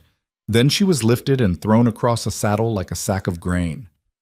The horse started moving, and all Clara could do was hang on and pray that Cade was smart enough not to follow them directly into whatever trap Eleanor had prepared. They rode for what felt like hours. Clara lost track of time in the darkness of the hood, body aching from the awkward position, mind racing through increasingly worse scenarios. Finally, the horse stopped. She was dragged down and dumped on hard ground. The hood came off. Clara blinked in the sudden light. They were in some kind of abandoned building, a barn maybe, or an old mining structure. Wooden walls, dirt floor, roof half collapsed to let in slashes of late afternoon sun. 3 men stood around her. The one who'd done the talking was older, 40 or so, with a scar cutting through his left eyebrow. The other 2 were younger, harder to read. Here's how this works, Scarface said. You're going to write a letter to Cade Holloway. Tell him you're leaving, taking the money you stole from his ranch, heading east. Make it convincing. Clara's mind reeled. I didn't steal anything. Doesn't matter what's true. Matters what people believe. He tossed a pencil and paper at her feet. Write it, or we make things unpleasant. And if I do write it? Scarface smiled. It wasn't reassuring. Then you get to keep breathing, for a while anyway. Clara's hands were still bound. She couldn't write even if she wanted to. This is Eleanor's plan, isn't it? Frame me for theft, make me disappear, clear the path back to Cade. Don't know any Eleanor, Scarface said, but his eyes shifted slightly. We're just doing a job that involves kidnapping and murder. Clara forced her voice steady. That's a hanging offense in this territory, only if someone proves it. Scarface crouched down to her level. See, the thing is, nobody's going to look too hard for a woman like you. No family, no history, already branded a thief and a liar. You disappear, people shrug and move on. Probably figure you ran off with another man's money. The worst part was that he was right. Nobody would investigate. Nobody would care. She'd vanish, and within a month, people would forget she'd existed. Except Cade. Cade would know. He'd come looking. And Eleanor was probably counting on that too. Another accident waiting to happen. I need my hands free to write, Clara said quietly. Scarface considered this, then nodded to one of the younger men. Cut her loose, but if she tries anything, shoot her. The rope fell away. Clara's wrists were raw, bleeding in places. She picked up the pencil with numb fingers. What do you want me to say? Make it good. Apologetic. Say you never meant to hurt him, but you saw an opportunity and took it. That you're going back east to start over. Scarface smiled again. Make him believe you were playing him from the start. Clara stared at the paper. Her hand shook. If she wrote this letter, it would destroy everything. Her reputation, Cade's trust, any chance of proving Eleanor's involvement. But if she didn't write it, these men would kill her. She thought about her mother, about the strange gift she'd passed down. The ability to sense wrongness, to feel sickness before it showed symptoms. Her mother had always said it was about paying attention to the small details everyone else missed. Clara looked at the three men. Scarface was confident, relaxed. The younger ones were nervous, fidgeting. The one who'd cut her ropes kept glancing at the door. They were expecting someone, or worried someone would show up. Clara started writing. Not the letter they wanted, but something else entirely. She wrote quickly, keeping her body positioned to block their view. What's taking so long? Scarface demanded. I'm trying to make it convincing, Clara said. You want him to believe it, right? That takes time. She kept writing, not a confession, a message, something that would only make sense to someone who knew her. When she finished, she held out the paper. Scarface snatched it, eyes scanning the words. His expression darkened. This isn't what I told you to write. It's what I'm willing to write, Clara said. Take it or leave it. Scarface's hand went to the gun at his hip. Clara's heart stopped. Then a voice called from outside. Someone's coming! Riders! All three men turned toward the door. Clara didn't hesitate. She grabbed the pencil and drove it into Scarface's leg as hard as she could. He screamed, staggering backward. Clara was already moving, diving for the door. The younger men recovered faster than she expected, grabbing for her. She twisted away, barely avoiding their grip. Outside, the sound of hoofbeats grew louder. Clara ran toward it, legs burning, lungs screaming. A gunshot cracked behind her. She felt the bullet pass close enough to hear it, but she didn't stop. Then Cade was there, riding hard with Miguel and Iris flanking him. He swung down before his horse even stopped, catching Clara as her legs gave out. I've got you, he said roughly. I've got you. Gunfire erupted behind them. Miguel and Iris returned fire while Cade hauled Clara onto his horse. They rode out in a chaos of bullets and shouting, Clara clinging to Cade's back, too shaken to do anything but hold on. They didn't stop until they were miles clear, the building a distant speck behind them. Only then did Cade pull up, turning to check her for injuries. Are you hurt? No, scared but not hurt. Clara's whole body trembled. How did you find me? Track them. Miguel's the best tracker in the territory. Cade's hands were gentle but thorough, checking for wounds she might not feel yet. What did they want? A letter, saying I stole from you and ran off. Clara pulled the crumpled paper from where she'd shoved it in her pocket. I didn't write what they wanted. Wrote something else instead. Cade unfolded the paper, reading. His expression shifted from confusion to understanding to something that looked almost like awe. Clara had written, The mare with the ash-colored coat is dying. Only one person can save her. The rest is lies. You wrote a message I'd understand, Cade said quietly. Something that proved coercion. I thought if they killed me, at least you'd know the truth. Clara's voice cracked. That I didn't betray you. Cade's arms came around her, sudden and fierce. You're not dying, not today, not on Eleanor's orders or anyone else's. Clara pressed her face against his shoulder, breathing in the scent of leather and horse and dust. Safe. For now. When they finally pulled apart, Miguel was watching with an expression of grim satisfaction. "We got one of them," he said. "The one you stabbed with a pencil. He's going to talk." Clara's hands were still shaking. "He won't testify against Eleanor. Her father will make sure of it." "Maybe. But now we know she's willing to commit murder." Cade's voice was hard. "That changes things." They rode back to the ranch in tense silence. Tom and Jesse met them at the gate, rifles ready, relaxing only when they saw everyone accounted for. "Trouble?" Tom asked. "Always," Iris said wearily. "But we're still breathing." Clara slid off the horse, legs barely supporting her weight. Everything hurt. Her wrists were raw, her ribs bruised from being thrown across the saddle, her hands bleeding from the ropes. But she was alive. Cade sent the others to tend the horses while he walked Clara to the house. Inside, he poured 2 glasses of whiskey and handed her one. "Drink. You've earned it." Clara drank. The whiskey burned going down, but it helped steady her nerves. "Eleanor's not going to stop." "I know." "She'll try again. Different method, same goal." Clara set down the glass. "I should leave, tonight, before someone else gets hurt." "No." Cade's voice was flat. "We're past that now." "Cade, those men tried to kill you today. They would have succeeded if we'd been 10 minutes slower. If Miguel hadn't picked up their trail." His jaw tightened. "Eleanor declared war when she did that, and I'm done playing defense." Clara stared at him. "What are you going to do?" "Fight back." Cade drained his glass in one swallow. "Eleanor thinks she can manipulate this situation because I'm too weak or too honorable to hit back. Time to prove her wrong." "You're talking about going after her father's business interests. I'm talking about exposing what she did. Those men didn't just appear out of nowhere. Someone hired them. Someone paid them. That money leaves a trail." Cade's eyes were hard. "And I'm going to follow it straight back to Eleanor Voss." Clara wanted to argue, wanted to point out that going after someone with Eleanor's resources was suicide, but she was also tired of being hunted, tired of running. "What do you need me to do?" she asked instead. Cade looked at her for a long moment. Then something shifted in his expression. Respect, maybe, or recognition. "Get some rest tonight.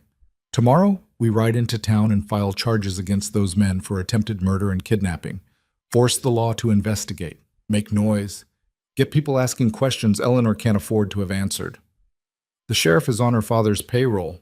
Maybe, but the federal marshal isn't." Cade smiled grimly. "An attempted murder on federal land is a federal crime. Sheriff can't bury it even if he wants to." Clara felt a flicker of hope. "You think it'll work?" "I think it's our best shot. And I'm done sitting around waiting for Eleanor to make the next move." That night, Clara couldn't sleep.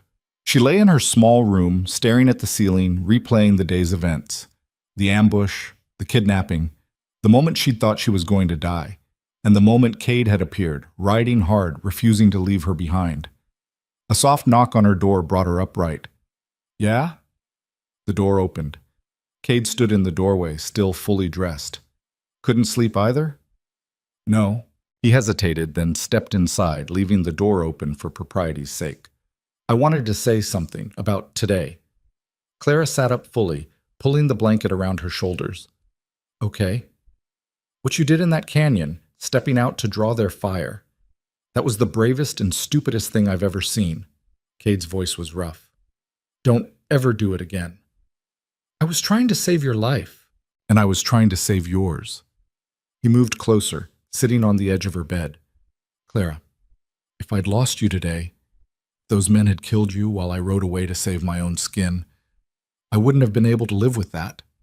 Clara's throat tightened. "Why not? You barely know me." "That's the thing, I thought I barely knew you." Cade's eyes met hers. "But somewhere over the past few weeks, you became important. Not just as a hand who saved my herd, as a person, someone I trust, someone I—" He trailed off, jaw working. Clara's heart hammered. "Someone you what?" "Someone I can't afford to lose," Cade finished quietly. "The ranch was supposed to be enough. Work and land and building something lasting. After Rachel died, I told myself that's all I needed. But then you showed up in a ruined wedding dress, half dead and completely lost, And you reminded me that there's more to life than just surviving. Clara couldn't breathe. Cade, I'm not asking for anything, he said quickly. You've been through hell. The last thing you need is me complicating things further. I just needed you to know that you matter, to me, to this ranch, to everyone here, and we're going to fight for you the way you've been fighting for us. Tears pricked Clara's eyes. She blinked them back hard. I don't know what to say. Don't say anything. Just promise me you won't throw yourself in front of any more bullets. I promise to try. Clara managed a shaky smile.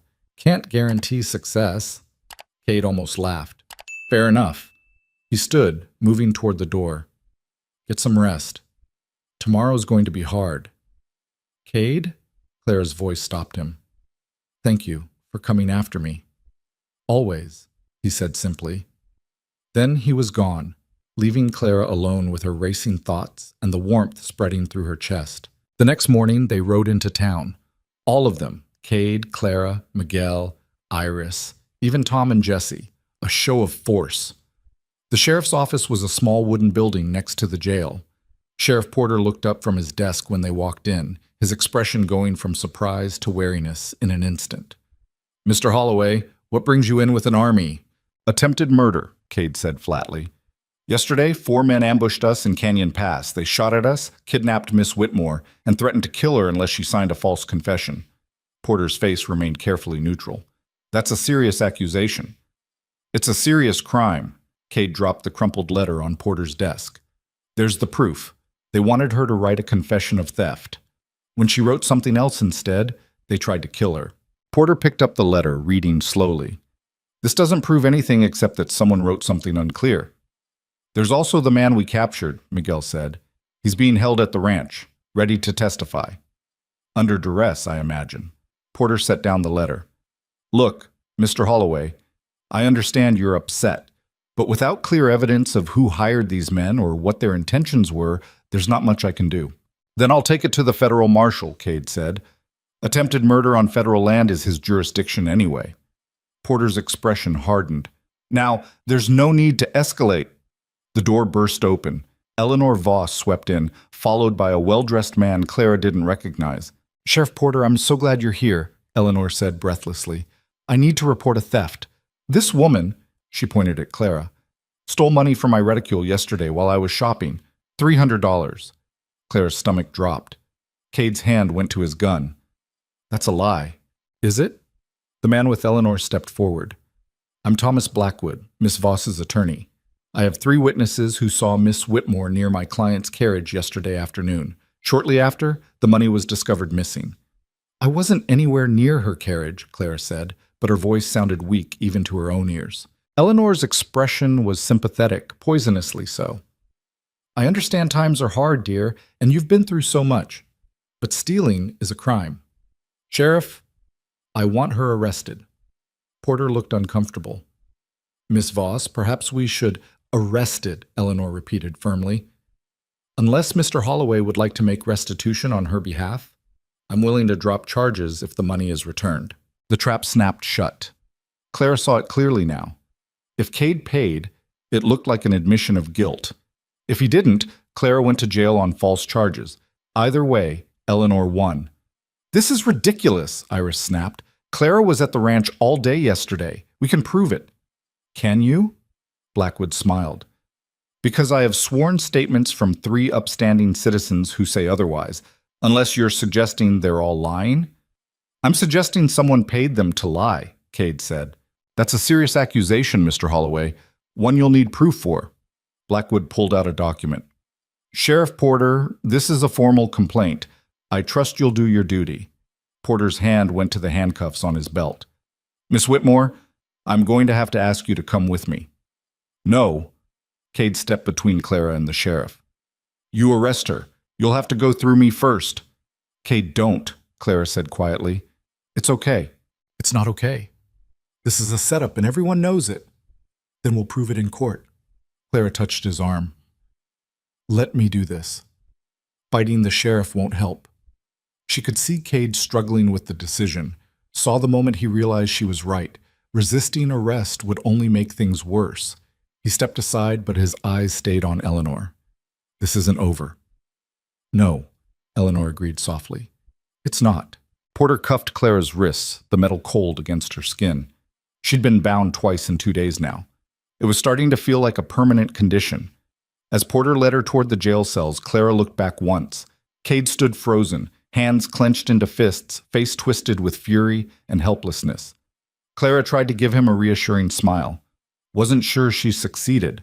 The cell door clanged shut with a finality that made her chest constrict. Through the barred window, she could see Eleanor and her lawyer leaving, both looking satisfied. Clara sank onto the thin cot and let herself shake. She'd survived Jonathan Hayes abandoning her, survived the town's judgment, survived poisoned cattle and ambushes and kidnapping. But sitting in this cell, knowing Eleanor was systematically destroying every chance she had at a future, Clara felt something inside her crack. Maybe the frontier had finally broken her after all. Then she remembered Cade's voice in the canyon. "We're coming back for you." And Miguel's words, "She's what this is about anyway." And her own hands, driving a pencil into a man's leg without hesitation. No, she wasn't broken, just bent. And bent things could still fight back. Clara stood up, walked to the cell door, and started planning. The jail cell smelled like rust and old sweat. Clara counted the cracks in the ceiling, 17 major ones, dozens of smaller splits branching off like veins. She'd been counting them for 3 hours, trying to keep her mind occupied with something other than the reality of her situation. She was locked up on false charges. Eleanor's witnesses would lie under oath. The sheriff was either bought or too scared of the Voss family to care about the truth.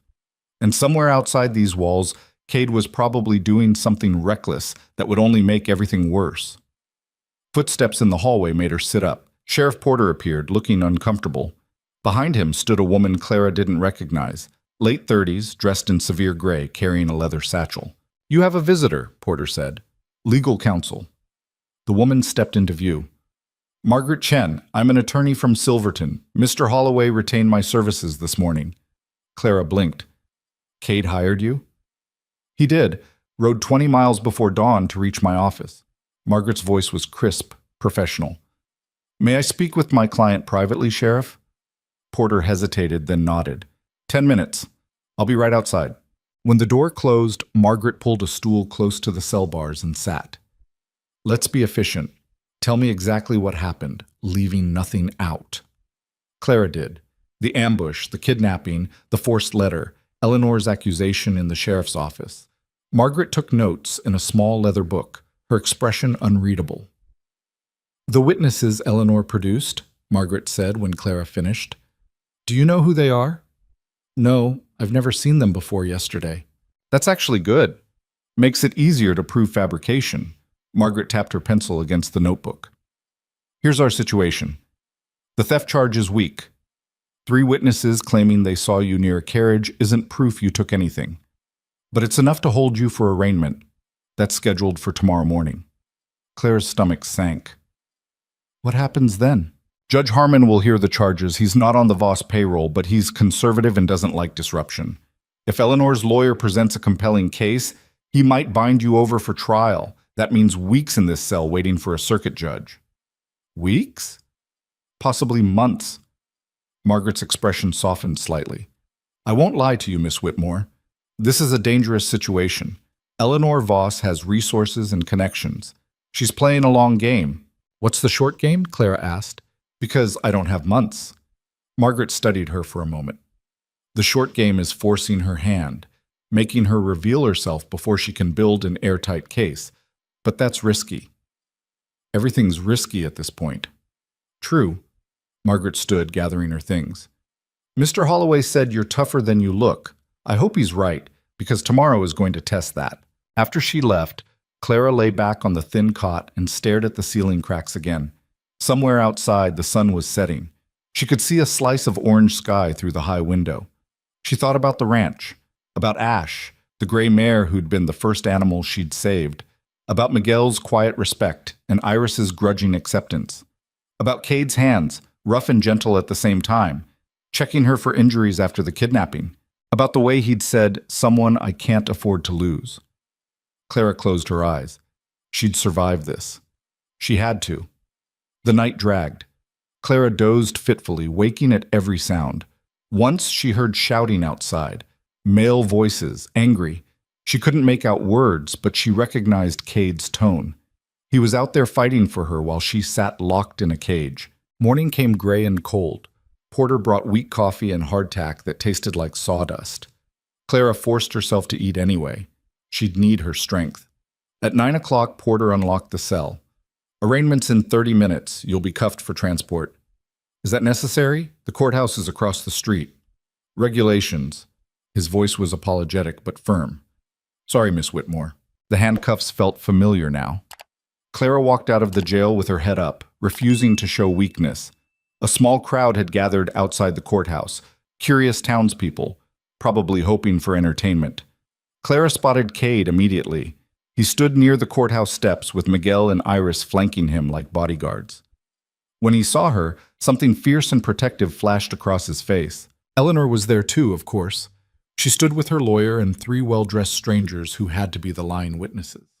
Eleanor's expression was serene, almost sympathetic. It made Clara want to spit. The courthouse was a single room with benches, a raised platform for the judge, and windows that let in weak morning light. Judge Harmon was already seated, an older man with iron gray hair and the weathered look of someone who'd spent years riding circuit through hard country. All rise for the arraignment of Clara Whitmore, the bailiff called. Clara stood beside Margaret Chen. Her legs shook, but she locked her knees and kept her face neutral. Judge Harmon reviewed the documents in front of him. Miss Whitmore, you're charged with theft of $300 from Miss Eleanor Voss. How do you plead? Not guilty, Your Honor. Clara's voice came out steady. Your Honor, Thomas Blackwood stood smoothly. The prosecution has 3 witnesses who place Miss Whitmore at the scene of the theft. We also have evidence that she's been living beyond her means, wearing clothes and using resources inconsistent with her station. This suggests both motive and opportunity. Margaret stood. Those resources are wages earned through legitimate employment at the Holloway Ranch. As for the witnesses, we question their credibility and intend to prove they were paid to provide false testimony. That's a serious accusation, Miss Chen, Harmon said. It's a serious case, Your Honor. My client has been the target of a sustained campaign of harassment by Miss Voss, including a kidnapping attempt just 2 days ago. Murmurs rippled through the courtroom. Eleanor's expression didn't change, but Blackwood stood quickly. Your Honor, these wild claims are clearly an attempt to deflect from the actual crime. Miss Voss is the victim here, not the defendant.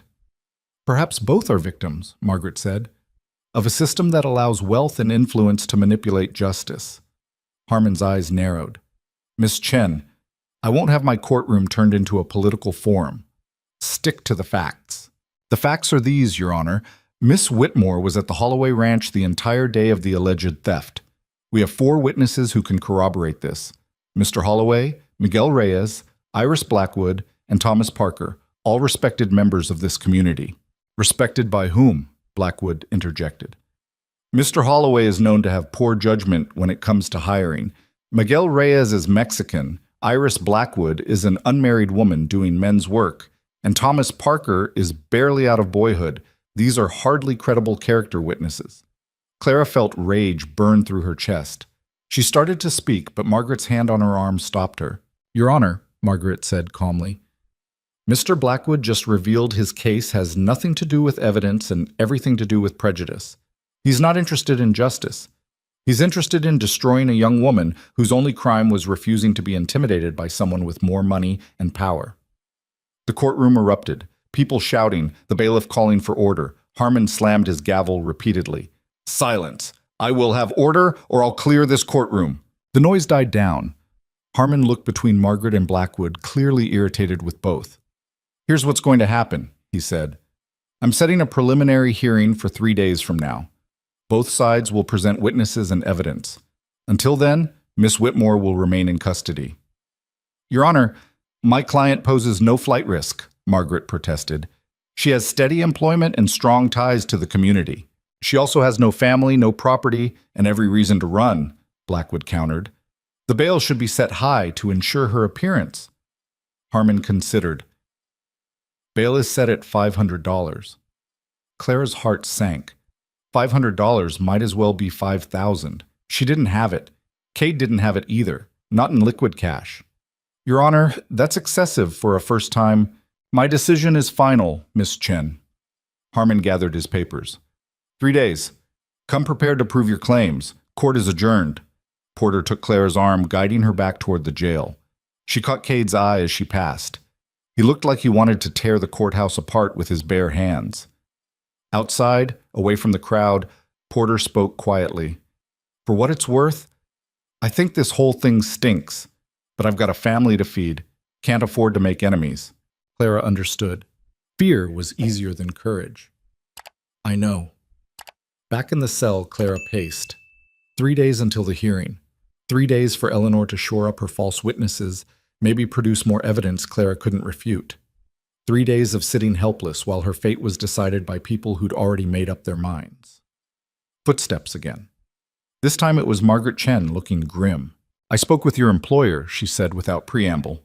He's trying to raise bail money, but it's difficult. Most of his capital is tied up in land and livestock. The bank won't extend credit against the ranch. I didn't expect him to pay it anyway. He's determined. Miguel and Iris are asking around town, seeing if anyone will contribute. Margaret's expression said she didn't think that would work. In the meantime, I need you to help me build our defense. Tell me everything you know about Eleanor Voss. Everything. Clara spent the next hour recounting Eleanor's visits to the ranch, her veiled threats, the way she'd turned the town against Clara with careful gossip. Margaret took notes, asking sharp questions. The kidnapping is our strongest card, Margaret said finally. If we can prove Eleanor hired those men, it undermines everything, makes her look like the aggressor. She'll deny it. Her father will make sure there's no connection. Probably. But I've been doing this a long time, Miss Whitmore. Rich people get sloppy when they think they're untouchable. Somewhere there's a trail, money changing hands, a witness who knows too much, a detail that doesn't line up. Margaret stood. I'm going to dig. You sit tight. Easier said than done. Clara sat tight for another day and night, watching the light move across the floor, listening to the town sounds outside. Twice she heard Cade's voice, arguing with Porter. The second time, Porter threatened to arrest him for disturbing the peace. On the second morning, Iris appeared at the cell bars. Porter had allowed her inside, probably because he felt guilty. Brought you something better than Porter's slop. Iris handed through a cloth-wrapped bundle. Inside was real food, bread, cheese, dried beef. How you holding up? I've been worse. Clara wasn't sure that was true, but it sounded better than admitting she was terrified. How's the ranch? Fine. Jesse and Tom are handling things. Cade's losing his mind, though. Barely sleeps. Spent all yesterday riding to every ranch within 50 miles trying to borrow bail money. Iris's expression was hard to read. He really cares about you. Clara's throat tightened. I know. Do you? Iris leaned against the bars. Because from where I'm standing, you're still expecting to lose. Still planning your exit. I'm being realistic. You're being scared. Iris's voice wasn't unkind. Look, when I first met you, I thought you were dead weight. Some city girl playing farm dress-up. But you proved me wrong. You worked harder than men twice your size. You saved animals everyone else gave up on. You stabbed a kidnapper with a damn pencil. Iris smiled slightly. You're tougher than you think, Clara. Stop acting like you're already beaten. Before Clara could respond, shouting erupted outside. Male voices, angry and getting louder. Iris straightened. That's Cade. They heard the front door bang open. Heavy footsteps, then Cade's voice, loud enough to carry through the walls. I want to see her, now. Mr. Holloway, visiting hours? I don't care about visiting hours. Either let me see her or arrest me too. Porter's resigned sigh was audible even from the cell. 5 minutes, that's all you get. Cade appeared, looking like he'd been dragged through hell backward. His clothes were dusty, his face unshaven, dark circles under his eyes. But when he saw Clara, relief flooded his expression. You okay? I'm fine. You look terrible. Thanks. He gripped the bars, knuckles white. Listen, I don't have much time. Margaret found something. One of Eleanor's witnesses, man named Robert Grimes, has a gambling debt at the saloon. Big one. It got paid off the same day he agreed to testify against you. Clara's pulse quickened. Can she prove Eleanor paid it? Working on it. The saloon owner keeps records. If we can show Grimes got money from the Voss accounts, it proves witness tampering. Eleanor's too smart to use her own accounts. Maybe. But her father's business manager isn't as careful. Margaret's pulling bank records now. Cade's expression was fierce. We're going to beat this, Clara, I promise. Clara wanted to believe him, but she'd been disappointed too many times. What if we can't? What if the judge doesn't care about the evidence? Then I break you out and we run. Cade said it like he meant it. Mexico, Canada, somewhere they can't touch us. I don't care. I'm not letting you rot in jail for a crime you didn't commit. You'd lose everything. The ranch, your reputation. I don't care. His voice cracked. Rachel's gone. The ranch is just land and buildings. But you're here, you're real, and I'm not losing someone else. He stopped, jaw working. Clara's heart hammered. Someone you what? Cade looked at her, and Clara saw everything he wasn't saying written across his face. Fear and hope and something raw that made her chest ache. Time's up, Holloway, Porter said from the doorway. Cade didn't move. 3 more minutes? Now, or I call the bailiff. Cade swore viciously but stepped back from the bars. 3 days. That's all we need. 3 days, and this is over. Clara nodded, not trusting her voice. After he left, Iris gave Clara a knowing look. Still think you're going to lose? Clara didn't answer. The 3rd day arrived like a storm on the horizon, inevitable and dangerous. Clara woke before dawn, unable to sleep. Porter brought breakfast, but she couldn't eat. Margaret arrived early, looking energized. We got him! Grimes! He cracked last night after Margaret confronted him with the payment records. He admitted Eleanor's father's business manager paid him $200 to claim he saw you near the carriage. Clara's hands shook. Will he testify to that? He already did. Gave a sworn statement to the federal marshal this morning. Margaret's smile was sharp. Eleanor doesn't know yet. We're saving it for the hearing. The courtroom was packed when they arrived. Seemed like half the territory had shown up to watch. Clara saw Cade in the front row with Miguel, Iris, Tom, and Jessie. Their presence steadied her. Eleanor sat across the aisle looking immaculate in emerald silk, completely composed, like this was just another social event. Judge Harmon entered, and everyone stood. When they sat again, the room crackled with tension. This is a preliminary hearing in the matter of the Territory versus Clara Whitmore, Harmon said. Mr. Blackwood, present your case. Blackwood stood smoothly. Your Honor, the prosecution will show that the defendant, a woman of no fixed address and questionable character, stole $300 from Miss Eleanor Voss on the afternoon of October 15th. We have 3 witnesses who place her at the scene. He called his first witness, a woman named Sarah Pritchard, who claimed she saw Clara near Eleanor's carriage. Her testimony was smooth, practiced, too practiced. Margaret stood for cross-examination. Mrs. Pritchard, how much did the Voss family pay you to lie today? The courtroom erupted. Blackwood shot to his feet. Objection! Counsel is making baseless accusations. I can prove it's not baseless, Your Honor, Margaret said calmly. She held up a document. This is a bank statement showing a deposit of $150 into Mrs. Pritchard's account on October 16th, the day after she agreed to testify. The money came from Voss Family Holdings. Pritchard's face went white. That was for lying under oath? Margaret's voice was cold. That's perjury, Mrs. Pritchard. A felony. Harmon slammed his gavel. Order! Mrs. Pritchard, you will answer the question. But Pritchard was already standing, gathering her skirts. I need to leave. I'm not feeling well. Sit down, Harmon ordered. Bailiff, make sure she doesn't leave this courtroom. Blackwood tried to recover. Your Honor, even if one witness is compromised, we have 2 others. Actually, you don't, Margaret called out. The prosecution may call Robert Grimes. Grimes entered looking sick. He took the stand with shaking hands. Mr. Grimes, Margaret said, did you witness Miss Whitmore committing any theft? No, ma'am. Did someone pay you to say you did? Grimes swallowed hard. Yes, ma'am. Mr. Warren, who manages the Voss accounts.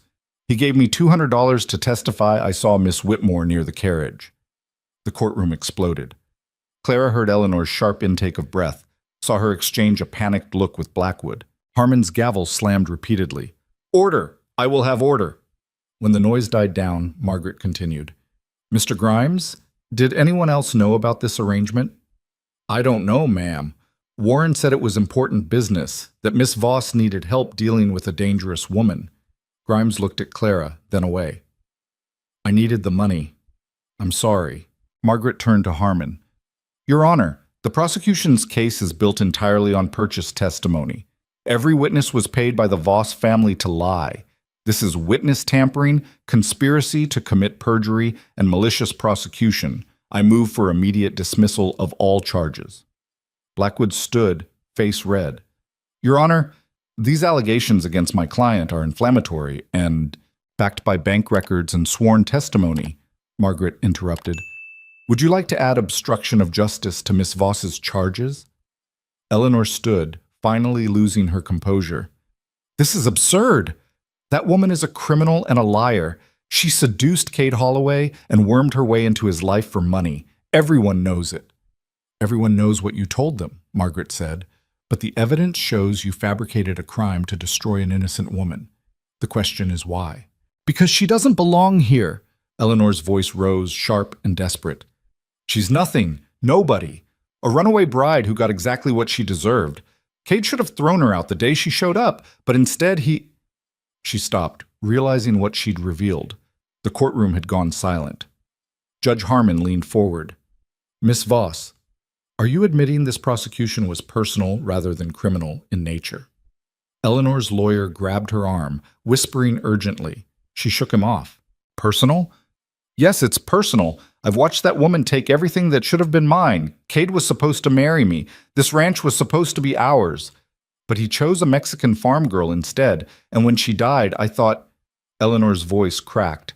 I waited. I came back, and he replaced Rachel with some broken thing he found in a barn.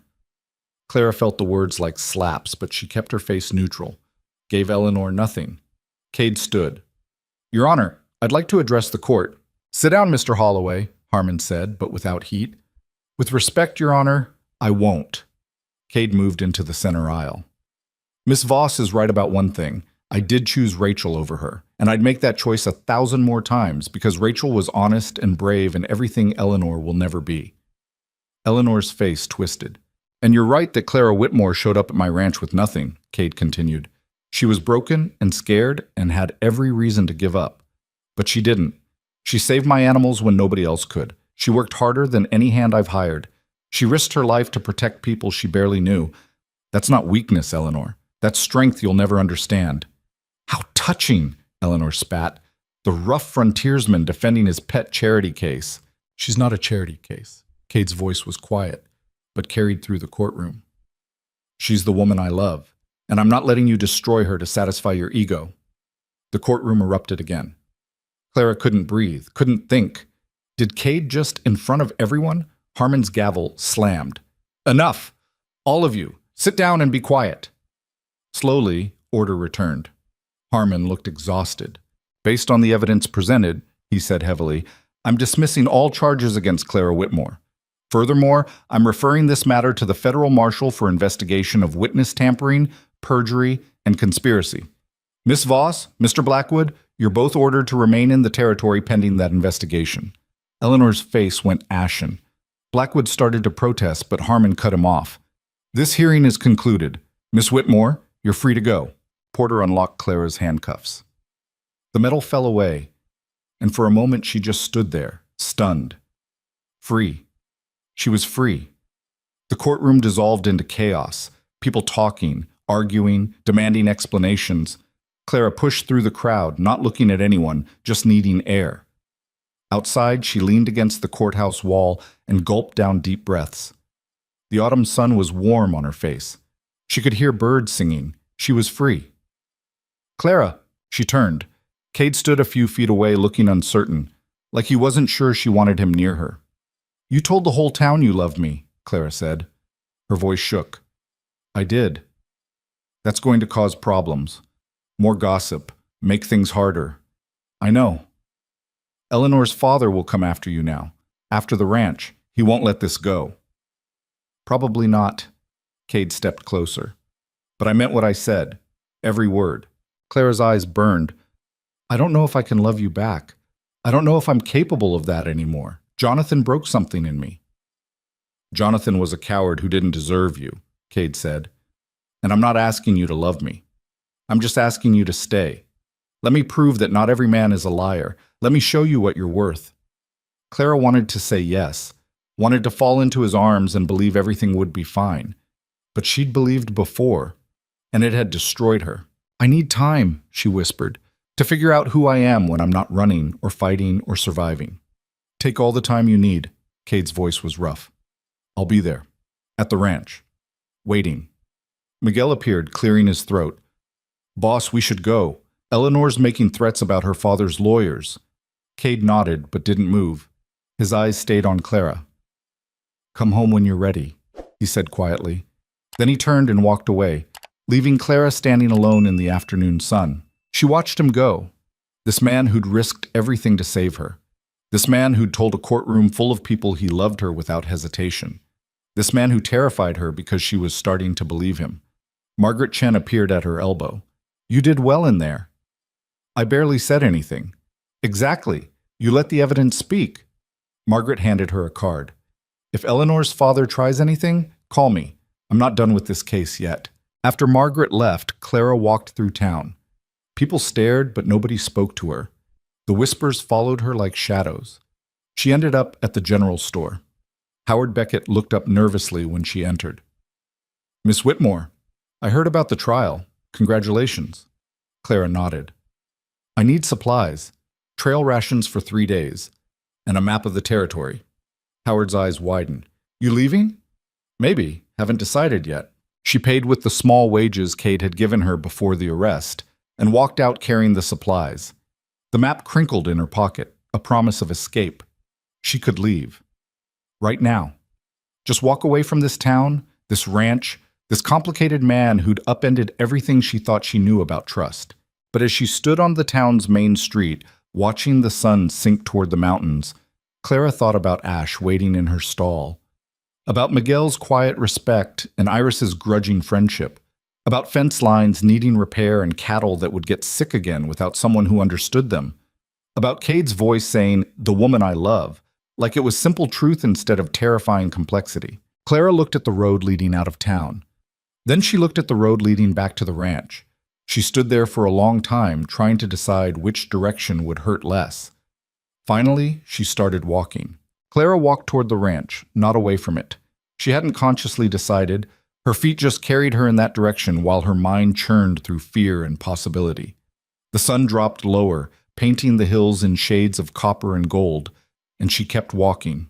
By the time the ranch came into view, full dark was settling. Lamplight glowed in the main house windows. Clara could see figures moving inside, probably Cade and the hands eating dinner, talking about the day. Normal things, like her world hadn't just been shaken apart and reassembled into an unfamiliar shape. She stopped at the barn instead of going to the house. Needed a moment before facing anyone.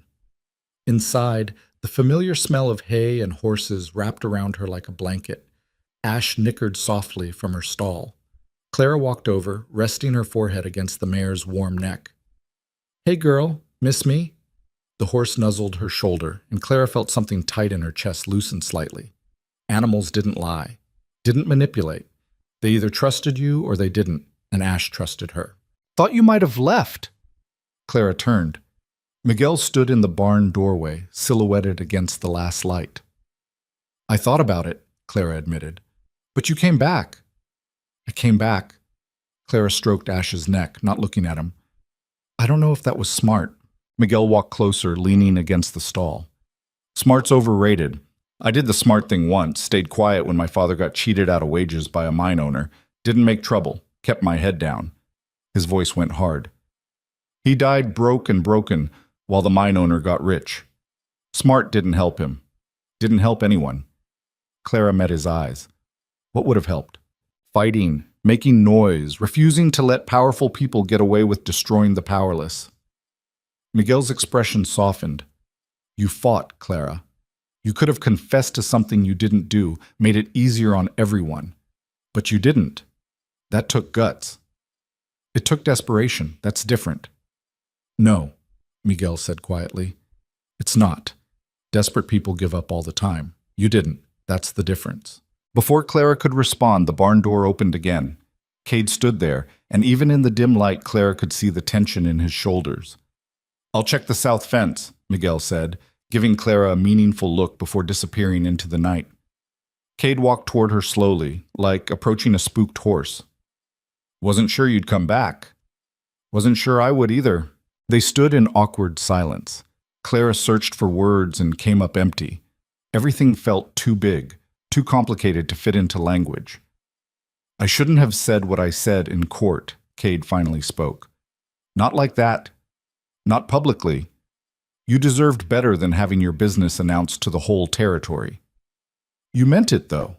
What you said. Every word." His voice was rough. "But that doesn't make it right, putting that on you when you've got enough to deal with." Clara turned back to Ash, fingers working through the mare's mane. "Jonathan told me he loved me. The day before the wedding.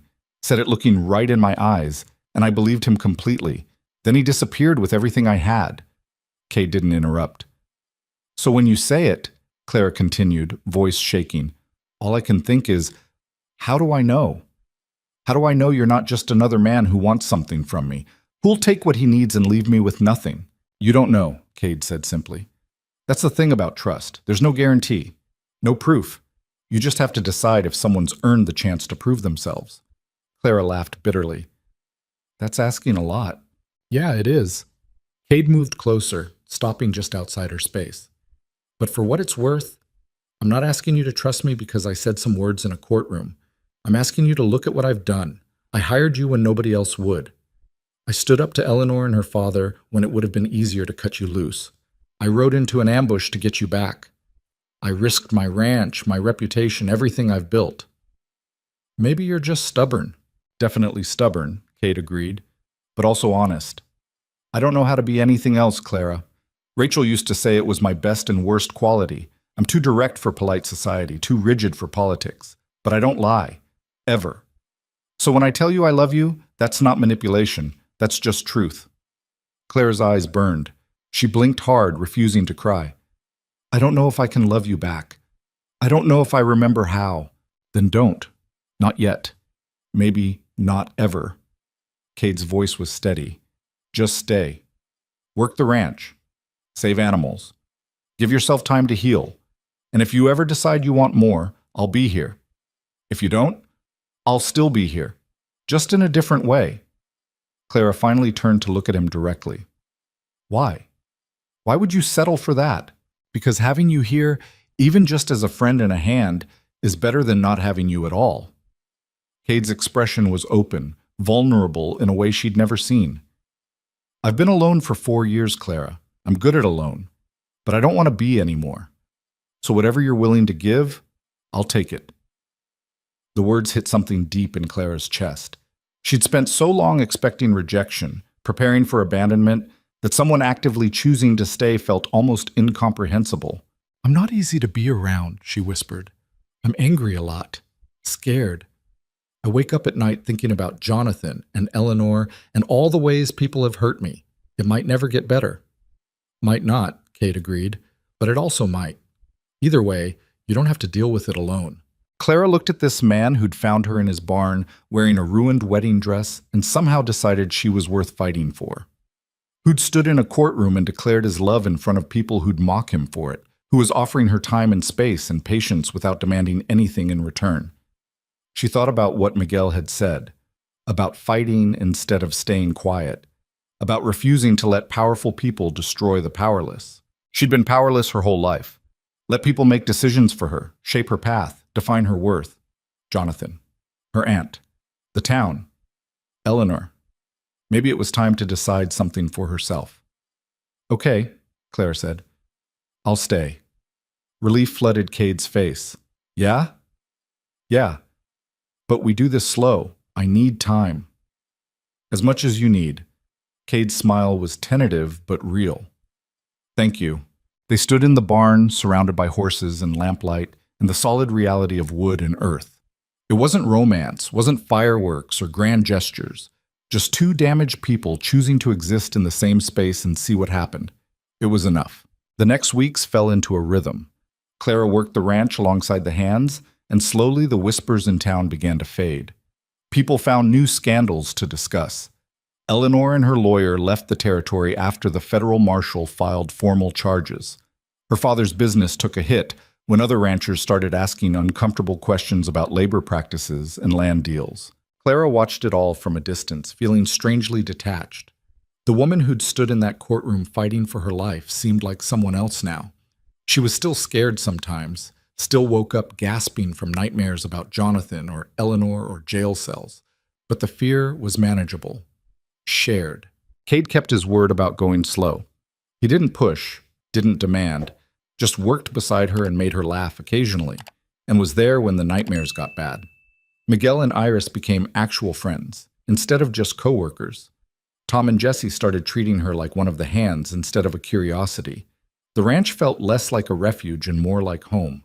2 months after the trial, Claire was working in the barn when she heard unfamiliar voices. She walked outside to find a couple standing with Cade, young, dressed in traveling clothes, looking exhausted. "Clara," Cade called. "Come here a minute." She approached cautiously. The woman had a baby wrapped against her chest, maybe 3 months old. The man held a small girl by the hand, no more than 5 years old. "This is David and Ruth Morrison," Cade said. "Their ranch burned down 3 days ago. Lightning strike. They've got nowhere to go." Clara saw it immediately, the desperate hope in their eyes, the shame of having to ask for help. She recognized that look. Had worn it herself not long ago. "The bunkhouse has space," Clara said before Cade could continue. "And we need extra hands for spring branding anyway." Ruth's eyes filled with tears. "We can't pay much. Not until we rebuild." "Room and board plus wages," Clara said firmly. "Same as everyone else. You work, you get paid." David looked at Cade. "That acceptable to you, Mr. Holloway?" Cade's eyes met Clara's, something warm and proud in his expression. "Clara runs the hiring now. If she says you're in, you're in." After the Morrisons settled into the bunkhouse, Cade found Clara in the barn again. "You didn't have to do that," he said. "Yes, I did." Clara didn't look at him, focusing on brushing Ash's coat. "Someone gave me a chance when I needed it. Seemed right to pass it along. You know they might not work out, might cause problems." "Might." Clara finally turned to face him. "But probably they'll be fine. People usually are when you give them a shot." Cade studied her face. "You're different, since the trial." "How?" "Stronger, more settled." He moved closer. "Like you finally believe you deserve to be here." Clara considered that. Maybe he was right. She didn't wake up every morning waiting for someone to throw her out anymore. Didn't apologize for taking up space. The change was subtle, but real. "I learned something," she said slowly, "about myself, about people." "What's that?" "That running doesn't actually solve anything. I ran from St. Louis, ran from my aunt, even thought about running from here." Clara set down the brush. "But the thing about running is you take yourself with you, the fear, the shame, the damage. It doesn't matter where you go. You're still you." "So what's the solution?" "Standing still long enough to heal. Letting people help. Fighting for what matters instead of just surviving." Clara met his eyes. "You taught me that. You and Miguel and Iris and everyone here. You showed me what it looks like when people actually mean what they say." Cade's throat worked. "Clara, I'm not done." She stepped closer, closing the distance between them. "I said I needed time, and I did. But I've had it now, and I've been thinking about what you said in court, about loving me." Cade went very still. "Yeah? I think I might love you too." The words came out shakier than she intended. "I don't know for sure. I've only loved one other person, and that was my mother, so I don't have much reference. But when I think about leaving here, about not seeing you every day, it hurts. And when Eleanor tried to take you away from me, I wanted to burn her whole world down. So if that's love, then yeah, I love you." Cade's expression cracked open into something raw and hopeful. "You sure? Because you don't have to say it just because I did. There's no pressure." Clara kissed him. It wasn't practiced or smooth. She was out of practice and nervous, and her hands shook when they gripped his shirt. But Cade's arms came around her solid and sure, and for the first time since Jonathan Hayes had destroyed her faith in men, Clara felt safe in someone's embrace. When they finally pulled apart, both breathing hard, Cade rested his forehead against hers. "I'm going to mess this up sometimes," he said roughly. I'm stubborn and blunt, and I work too much. Rachel used to say I had the emotional range of a fence post. Clara laughed despite herself. I'm damaged and scared, and I don't trust easy. We're both disasters. Perfect match, then. They stood in the barn holding each other while the horses shifted in their stalls and late afternoon light slanted through the boards. It wasn't a fairy tale. Wasn't perfect or uncomplicated. Just two broken people choosing to be broken together and see if they could build something new from the pieces. Clara thought about the woman who'd stumbled into this barn months ago, terrified, alone, convinced she had nothing left worth saving. That woman would never have believed this moment was possible. But people could change, grow, learn to trust again despite every reason not to. Maybe that was the real gift the frontier gave her. Not freedom from pain, but the space to transform it into something else. Something harder and more resilient. 6 months after the trial, on a cold spring morning with frost still clinging to the grass, Claire and Cade stood in front of a small crowd in the ranch yard. Not a church this time. No fancy dress or elaborate ceremony. Just Clara in a simple blue dress that had belonged to Rachel, and Cade in his best clothes with his hair actually combed for once. Miguel stood as witness along with Iris, both looking pleased in their different ways. The Morrisons were there with their children, Tom and Jesse, a few ranchers from neighboring properties who'd become allies after Eleanor's scandal broke. The minister was the same one who would have married Clara to Jonathan Hayes. He'd apologized for believing the lies, and Clara had accepted because holding grudges was exhausting and life was too short. Do you, Cade Holloway, take Clara Whitmore to be your lawfully wedded wife? I do. And do you, Clara Whitmore, take Cade Holloway to be your lawfully wedded husband? Clara looked at Cade's face, weathered and honest and completely hers, thought about the journey that had brought her here, the betrayal and pain and desperate fight for survival, thought about the woman she'd been and the woman she was becoming. I do. The minister smiled. Then by the power vested in me by the territory, I now pronounce you husband and wife. You may kiss your bride, Mr. Holloway. Cade did, thoroughly, while the small crowd cheered and whistled. When they finally broke apart, Clara was laughing and crying at the same time. This was what a real wedding felt like. Not performance or spectacle, but commitment. Choosing someone every day, even when it was hard. Especially when it was hard. The celebration afterward was simple, food and music and dancing in the yard. Clara found herself pulled into conversations with people who'd shunned her months ago, but were friendly now. Forgiveness came easier when you stopped being scandal and became success. Later, when the sun was setting and most people had drifted away, Clara stood at the paddock fence watching Ash and the other horses graze. Cade appeared beside her, draping his jacket over her shoulders against the evening chill. Happy? He asked. Clara considered the question seriously. Was she happy? Not in the uncomplicated way she'd imagined happiness as a girl. Not the fairy tale version where everything was perfect and nothing hurt, but there was peace in knowing she'd survived the worst and come out stronger. Satisfaction in the ranch she'd helped save, the animals she'd healed, the people she'd earned respect from through hard work instead of charm, contentment in standing beside a man who'd proven his words with actions over and over. Yeah, she said. I'm happy. Good. Cade pulled her closer. Because I plan to keep you that way for a very long time. Clara leaned into him, watching the sky turn purple and gold. In the distance, she could hear Miguel laughing at something Iris said. The horses nickered softly. Wood smoke from the dinner fire drifted on the wind. She thought about the girl who'd walked out of that church in St. Louis wearing a ruined dress and carrying nothing but shame. That girl had thought her life was over, had believed one man's betrayal defined her worth. She'd been wrong. What defined Clara wasn't what Jonathan took from her, but what she'd built from nothing. Not the town's judgment, but her own resilience. Not the frontier's harshness, but her refusal to let it break her. Years later, when people asked about the ranch and how it became legendary across the territory, Clara would tell them the truth. It wasn't one moment, wasn't a single decision or dramatic rescue. It was the accumulation of small choices.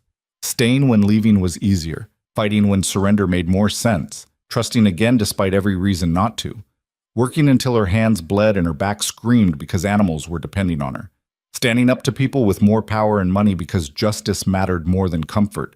The ranch became known as a place where wounded things healed, where people who'd been thrown away got second chances, where hard work mattered more than background or breeding or the stories people told about you. Ranchers brought their dying livestock from hundreds of miles away because Clara Holloway had a gift nobody could explain, but everyone respected. Young people fleeing bad situations appeared at the gates, and Clara would look at their desperate faces and see herself in that ruined wedding dress.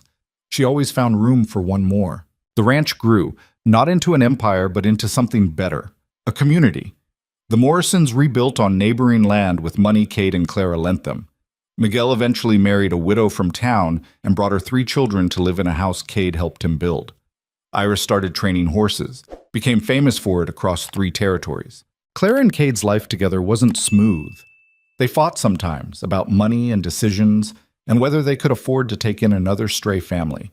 Clara still woke from nightmares occasionally, gasping about Jonathan or jail cells or Eleanor's cold smile. Cade got moody when stressed, withdrew into work instead of talking, but they learned to weather it, to give each other space when needed and closeness when possible, to say sorry when wrong and mean it, to celebrate the good days and survive the bad ones together. Clara never had children. Her body wouldn't cooperate despite years of trying, and that hurt in ways she couldn't fully articulate. But the ranch filled with other people's children, the Morrisons' kids, Miguel's stepchildren, the sons and daughters of hands who came and went. Clara taught them all how to gentle a frightened horse, how to recognize sickness before it showed symptoms, how to survive when the world tried to break them. They called her Aunt Clara, and she loved them fiercely. On Clara's 40th birthday, Cade gave her the deed to the ranch, her name alongside his, legally binding, equal ownership of everything they'd built. "It was always yours anyway," he said, "just making it official." Clara cried, which annoyed her because she hated crying, but some moments deserved tears. That night, sitting on the porch they'd rebuilt together after a storm took the original, Clara thought about the journey that had brought her here. All the pain and fear and desperate struggling, all the moments she'd wanted to give up but hadn't. "Do you think about it?" Cade asked, reading her mind the way he'd learned to do over the years. "About how you ended up here?" "Sometimes." Clara leaned against his shoulder. "I used to think Jonathan Hayes ruined my life, that being abandoned at that altar was the worst thing that could happen to me. And now? Now I think he accidentally saved me." Clara's voice was quiet. "If he'd married me, I would have spent my whole life trying to be what he wanted, trying to fit into his world, his plans. I would have been miserable and never known why. He was still a bastard, absolutely. But bastards sometimes do you favors without meaning to." Clara smiled slightly. "He broke me open. And yeah, that hurt worse than anything I'd experienced. But it also meant I had to rebuild from scratch, choose what to keep and what to throw away, decide who I wanted to be instead of who people expected." Cade was quiet for a moment. "You ever regret it, choosing this life?" "It's been hard. It's been brutal," Clara corrected. "But no, I don't regret it. Hard things are usually the things most worth doing." They sat in comfortable silence, watching the stars come out. In the barn, Ash nickered softly, old now, but still healthy. Claire had promised her that Mare would live out her days in peace, and she'd kept that promise. She'd kept a lot of promises over the years. To herself, to Cade, to the people who depended on the ranch for survival. That's what love was, Claire had learned.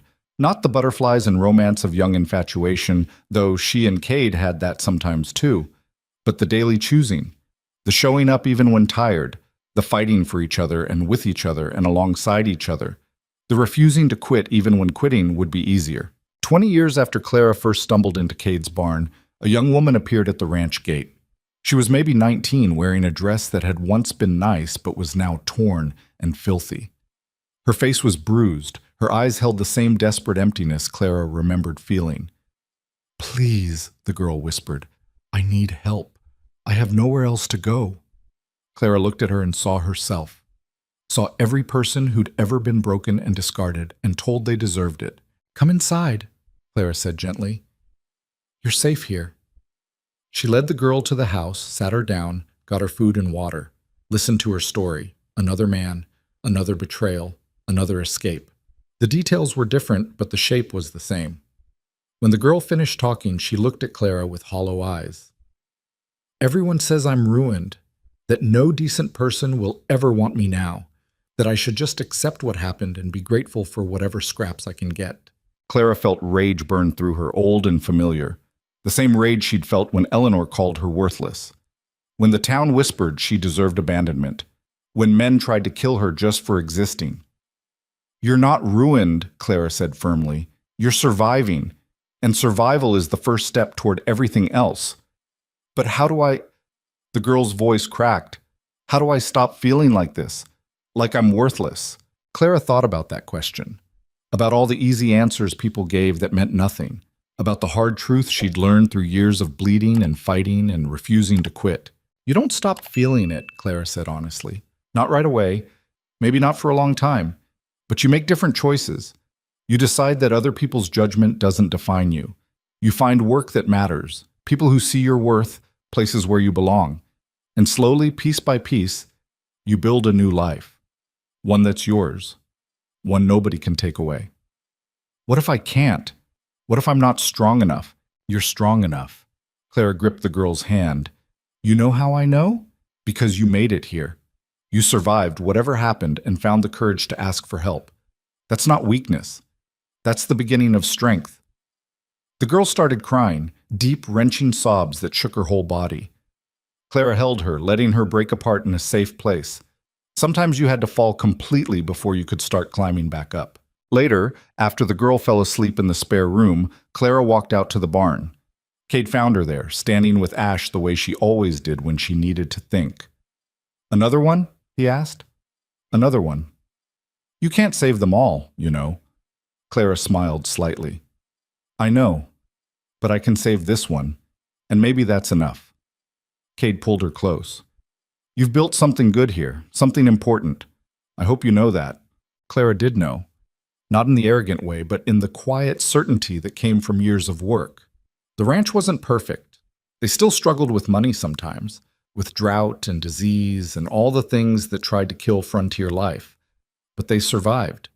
More than survived. They thrived in their own way. And people knew. Across the territory, when someone was desperate and broken and had nowhere else to turn, they pointed them toward the Holloway Ranch, toward Clara, who'd been broken herself and learned to build something better from the pieces. That was her legacy. Not wealth or fame or comfort, but the simple knowledge that she'd helped people survive when survival seemed impossible. That she'd proven worth wasn't determined by who wanted you or who threw you away, but by what you chose to build and who you chose to be. On her last day, and it would come eventually, though not for many years yet, Clara knew she'd have no regrets. She'd lived fully, loved honestly, fought hard, made mistakes, and learned from them. Built something lasting from nothing but stubbornness and the refusal to let the world's judgment define her.